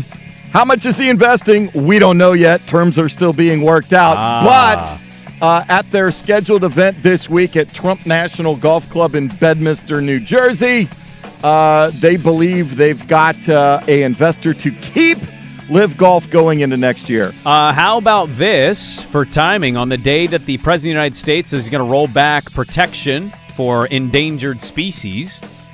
It was announced that Leonardo DiCaprio is actually going to team up with, get this, Bezos Earth Fund.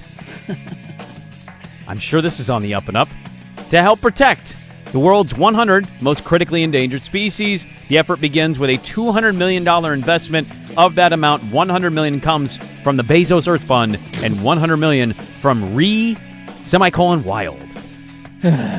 How about this one? We played the audio earlier in the week. I thought about doing it again, but I didn't want to make anybody go through it again. The viral anthem of Martha Reeves at the Women's Baseball League opening game. That was a tough one to listen to. One of the all-time bads. Yeah. We now have an update on it, and it got even worse because if you've ever been to a game before, they do a practice anthem before the game starts before fans get in. At every sporting event. Always an anthem. At Winterhawk games and Blazer games, they're down there before fans get in the building. They practice. That happened in this case. Somebody filmed the practice session, and her and her backup singers all have microphones, and she stops the song multiple times to critique her backup singers for being out of tune. She's Motown. You listen to Motown. Basically, you can hear her kind of in a muffled way away from the mic say, "Why do I need backup singers?" We heard it. We heard. That's why. We've been there. You go. That's why. Well, we got a seventh inning stretch version from last night that's fantastic. We'll bring to you. That was your FUP date from the George McCoy at Warren Allen Sports Desk. Don't call your mom. Call George McCoy at warrenallen.com. This is the Fan.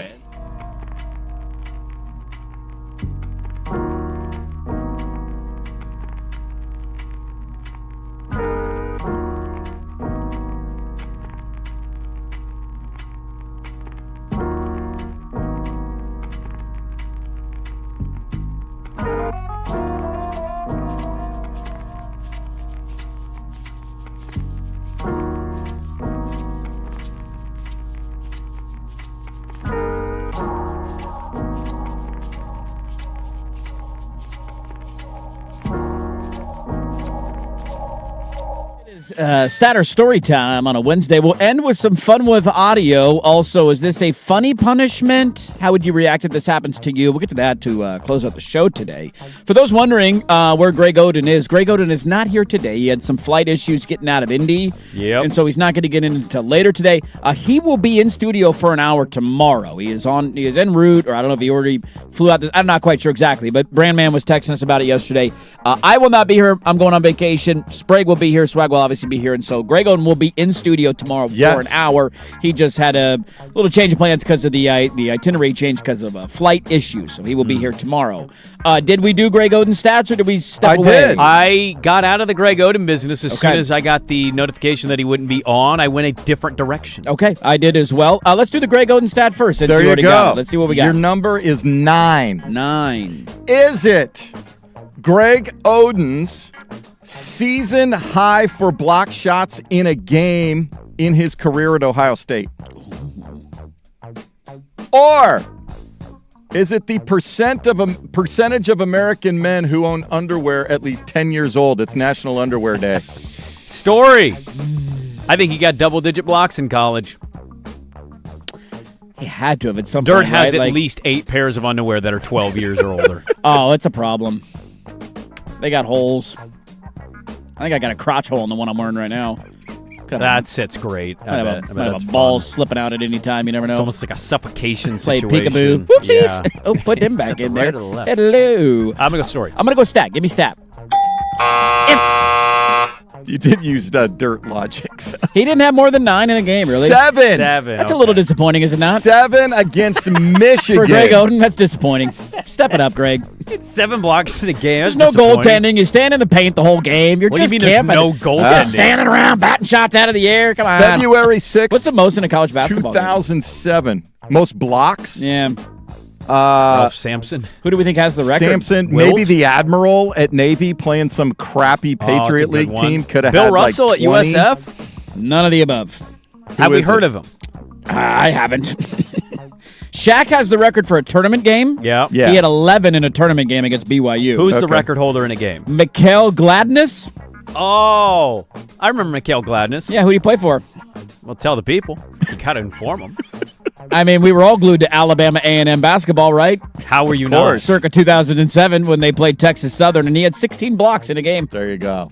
No, Greg Oden against Michigan in a 76-63 win had 17.7 blocks and 7 rebounds. Okay. Against the Wolverines. I wonder, that's a fun one that would have been great to do with him. Of like, I wonder if he remembers what his career high was in a college game. And if you asked him what game did you have the 7, would he have been able to tell you? That would have been the beauty of the segment is like how many things could we have thrown Right. at him where he'd be like, Oh, yeah, I that didn't Michigan know that. game. But How many threes in college did you attempt? I didn't think I shot any. 3? What? What? I don't remember that. It is National Underwear Day, and indeed, 9% of American men own underwear that is at least 10 years old. How old are your drawers right now? I don't have in one your that's 10 years drawer? The old. ones I'm currently wearing, I just got like 2 weeks Yeah. ago. I don't have one that's 10 years old. I don't either. I don't know. I 10 do years have is a one long pair time. that's like probably 2 years old, and I don't wear them because the fit's awful. I just haven't thrown them away. Yeah, that's usually how it goes. I hold on to them until Christmas, all the ones that have holes in them, and then you get a new fresh pack of underwear for Christmas, and then I went and got all out with the old and with the new. I got all fresh before the trip. Ooh, you wanted fresh undies for Italy, huh? I mean, I don't blame you. You for needed that. silk on your butt. Silk? You do silk? No. Boxer briefs? No. He seems like a silk guy, doesn't My he? wife weirdly made fun of me when we started dating in college. I had a couple pairs of boxers, Yeah. and she made fun of me for them. She's like, "Oh, you look like an old man." And so I ditched them. I went boxer briefs forever, right? She just brought home like a month ago boxers. And I'm like, I'm not wearing boxers. Yeah, wear boxer briefs. She goes, come on, try them on. I put them on. I look 80 years old. They're flannel. Oh, They're flannel. they're That's terrible. no good. They're just, they That's look no good. awful. And Boxer briefs blow out boxers. It's not Yeah. 10 out of It's 10. not It's not close. even a Not debate. close. It's Boxers I had in college, but I wore them to bed. Like almost wanna like sleep in 'em, workout sure, shorts yeah. or whatever. You That's had fine. bedtime underwear? Yeah. I have Tommy John sleep shorts I sleep in every night. They're essentially boxers. You change underwear? I don't into like bed? wearing tight underwear when I sleep. Yeah. I need some freedom. I need to let them flop around a little bit. How? Yeah. How tight are your boxer briefs? Tight enough that they can't move. Yeah. I need some movement. I know people that sleep naked. I'm the Dixie Chicks, man. I need wide open spaces. 1935, the year that briefs were invented. The tidy whities, 1935. The tidy whities. If you're a tidy whitey guy, come on, man. What are we doing here? There's something funny about a guy in tidy whities Walking yelling around. at somebody. Hey, what's the matter Get away with you? from that mailbox. You're wearing tidy whities right now. Sit this one out. All right, what do you got today, Sprague? I'm going to give you a number. 468. 468. 468. Is it the amount of pass attempts last season by one Joshua Allen, or is it the number of registered newborns in Peru named Holland? H-A-A-L-A-N-D. In Peru? Peru. In Peru. Yes. God, the frame of reference on attempts per season is impossible. It's like how many field goals did a guy make? I'll tell you this. Yeah. I'll give you one little hint to play Pass the game. attempts, okay? right? Okay. Pass attempts. Just attempted passes. Total for the season, okay? He was 16th in the National Football League pass attempts? in total pass attempts on the year. I'm going to go Story. Okay. Give me Story. All right. The leader. He was asked to do, but no. Cook had a great year. He led the NFL in rushing yards. Who didn't led he? the NFL in pass attempts?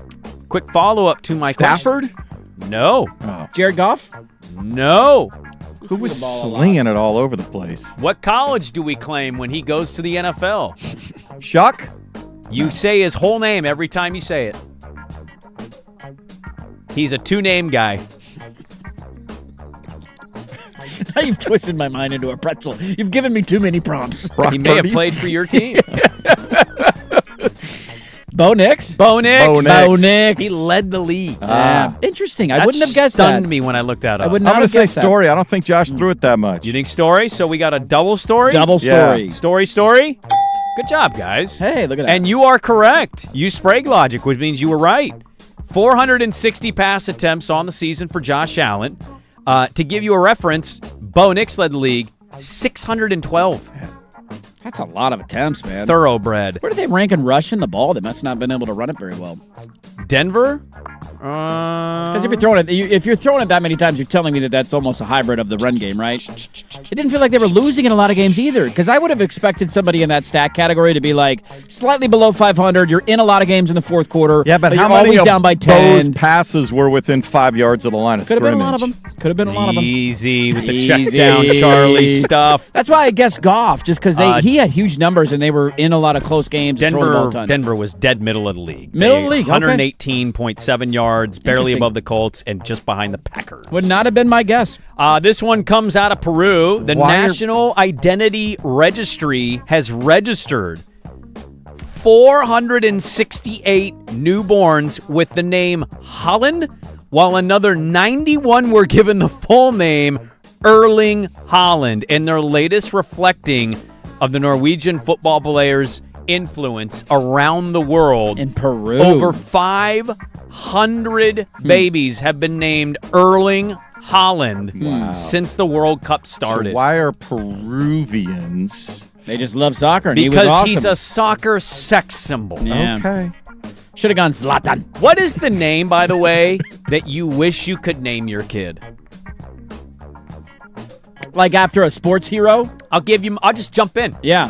Jump in the fray here. Yeah. There you go. In the idea that I was ever going to have a boy, always wanted to name my kid Rashid. Rashid, huh? White Rashid? Can I go big time Timmy Jim? And that's why. A white Rashid. Have you ever met a white Rashid before? I mean, he'd be one of one. He would maybe be one of one. There's not another white Rashid out there. There's not even no a quarter black chance there's a white Rashid. There's got to be one white Rashid out there. Unless it's I like love the Are name there any Rashid. Asian Rashids? Not an Asian Are there any Kobe's. Peruvian Rashids? Yeah, that is true. A Lot of Asian Kobe. Kobe's. That's true. Very true. All right, last but not least, your number today is 15. We got to go quickly here. 15 is your number. Is it the number of fourth quarter comebacks since entering the league, which ranks second most in the NFL, behind only Patrick Mahomes for one, sixth best quarterback in the league, Justin Herbert? Oh, beating Patsies. Or is it the number of people who were in a Colombian movie theater during a showing of Spider-Man Brand New Day that had to be evacuated from the theater during the showing because somebody had a bad gas attack and stunk out the entire theater? What was the number? 15. The amount of people that left the theater? That were in the theater that had to So that that means left it's the a theater. Small friggin' theater. Because It is in Colombia. Fart pretty badly. In Or a number big of fourth theater. quarter comeback since entering the league. He's had more than that. Boy, you said that very I just love when confidence confident. I will It's go. very dirt of you. I will go Story. Okay, you're going to go Story? That feels right. I'm going to let you have it and just fade your confidence meter stat. Confident picks and Statter Story, never a good thing. He's had more than that. 15 comebacks. That is second most in the league since coming in, behind only Patrick Mahomes. I think 19 total fourth quarter, something like. He's been one of the better late game guys in the league since coming in. This was a full Colombian movie theater. Well over 100 people were there at the debut showing of Spider-Man. Was it Brand New Day? Is that the Brand new new one? day. I saw it this past weekend. The best part about it is, I don't know if they could identify who the farter was, but there's video of it. If you want to magic hat this tomorrow, you can. There's some hilarious videos. There's like a guy in a full-on Spider-Man costume just walking around the lobby of the movie theater. He's like, I look like an idiot now. I'm walking around. They can't. This guy evidently about halfway through the movie, he just had a really bad batch of gas. He started farting, ripping ass in the theater, and it smelled so bad that literally the entire theater was like, I wonder what concessions he had. collectively like, oh my God, none of them could breathe anymore. And people started to shout and loud noises happened and everybody ran and fled the movie theater. Very quick admission. I have an awesome Spider-Man mask. and I could not find it. I searched for an hour before a 9 a.m. Sunday showing of that movie. I was going to show up in the theater in my mask. Somebody said there's no respect anymore. What do you want me to do? Hold it? It's not good for your gut. There you go. Sadder story every Wednesday. Let's close with some fun with audio. And is this a good punishment? We'll wrap it up there next on The Fan.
All right, not a lot of time here, but we'll wrap up and have some fun with a couple of random stories to throw at you.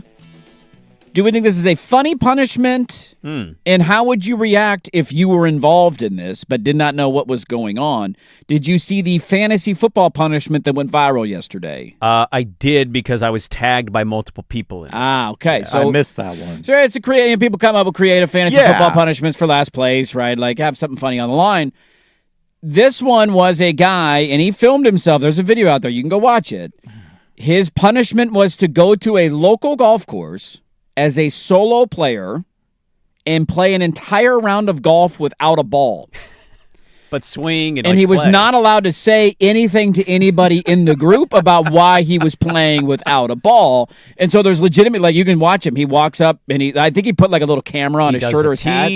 Puts his tee in the ground, opening tee shot, swings the club, puts the club back in the bag and starts walking down, walks in the middle of the fairway, swings the club. Also narrates, says, I stuck it within 3 feet. The whole round he's like, look at that, another birdie look. And then he goes up and putts. He played 18 holes of golf with an imaginary ball with 3 random people. Here's a funny follow-up. He's playing with 2 much, much older men, and they are watching this, and they're laughing throughout. Eventually, at one point, he has his putt, quote-unquote, within 4 feet, and the old guy comes and just knocks it, the invisible ball, in the pin and pulls the flag, and he goes, good job. That was good, dude. You're good. Go ahead and pick up, go to the next hole.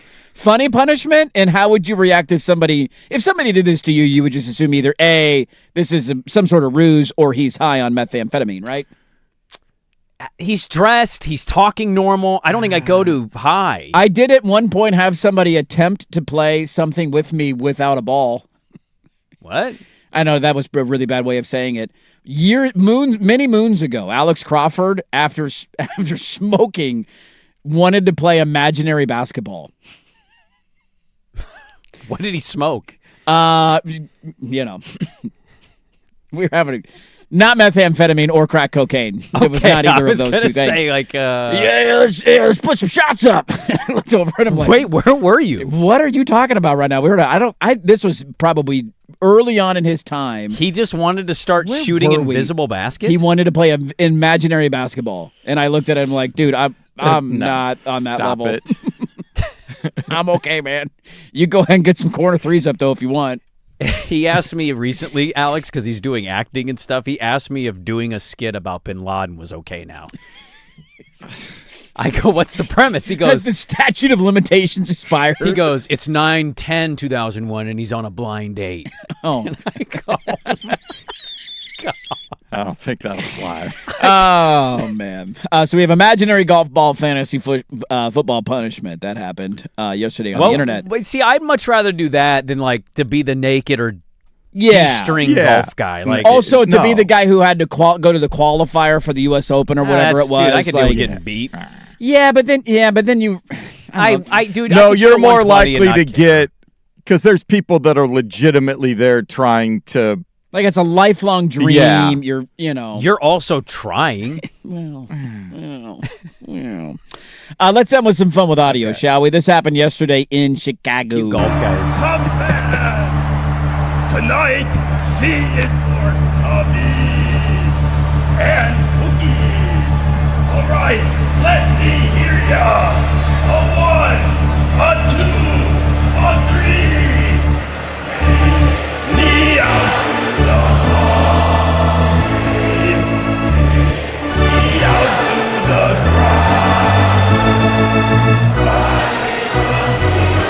And need not care if we ever get back.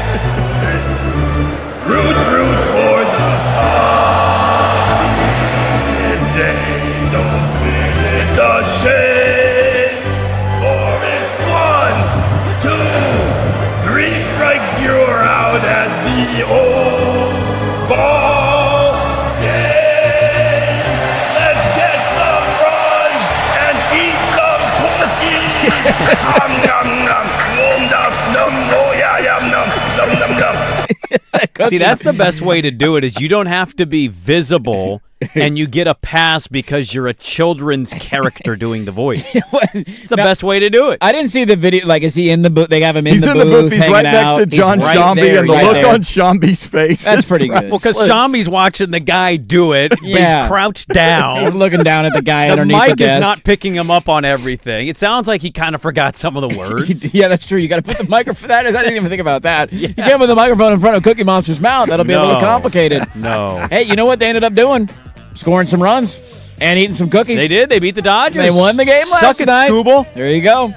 What's on the show tomorrow? Greg Oden in studio for an hour. Stevie Fire will be hopping on. Stevie Brackets will be here in the morning. Co-hosting with me. Says he wants to do it bright and early and then still do prime time. And then Greg Oden will be on from 8 to 9 a.m. Don't forget the jersey autograph for me. You I need got to that. leave me the jersey. I got it. It's right Put here. it I'll in leave my it. backpack and be sure to get it signed. If you get him to sign a dong picture without me, I'm going to be very happy for I've you. decided yet against it. You're not going to do it? No. It would be an iconic moment in the history Seems of the like show. he'd be in good fun about it, but also I could see that going the other way. And now Greg Oden has thrown me through a window. Great content. If the YouTube cameras pick it up over here, not great. That is great content, is it not? That's not great. That would go so viral, dude. You know how many followers on Twitter you would get? That'll do it for us, folks. Good little show. If you missed it, go check the podcast, 1051thefan.com, at Dirt and Sprague and at 1051 The Fan.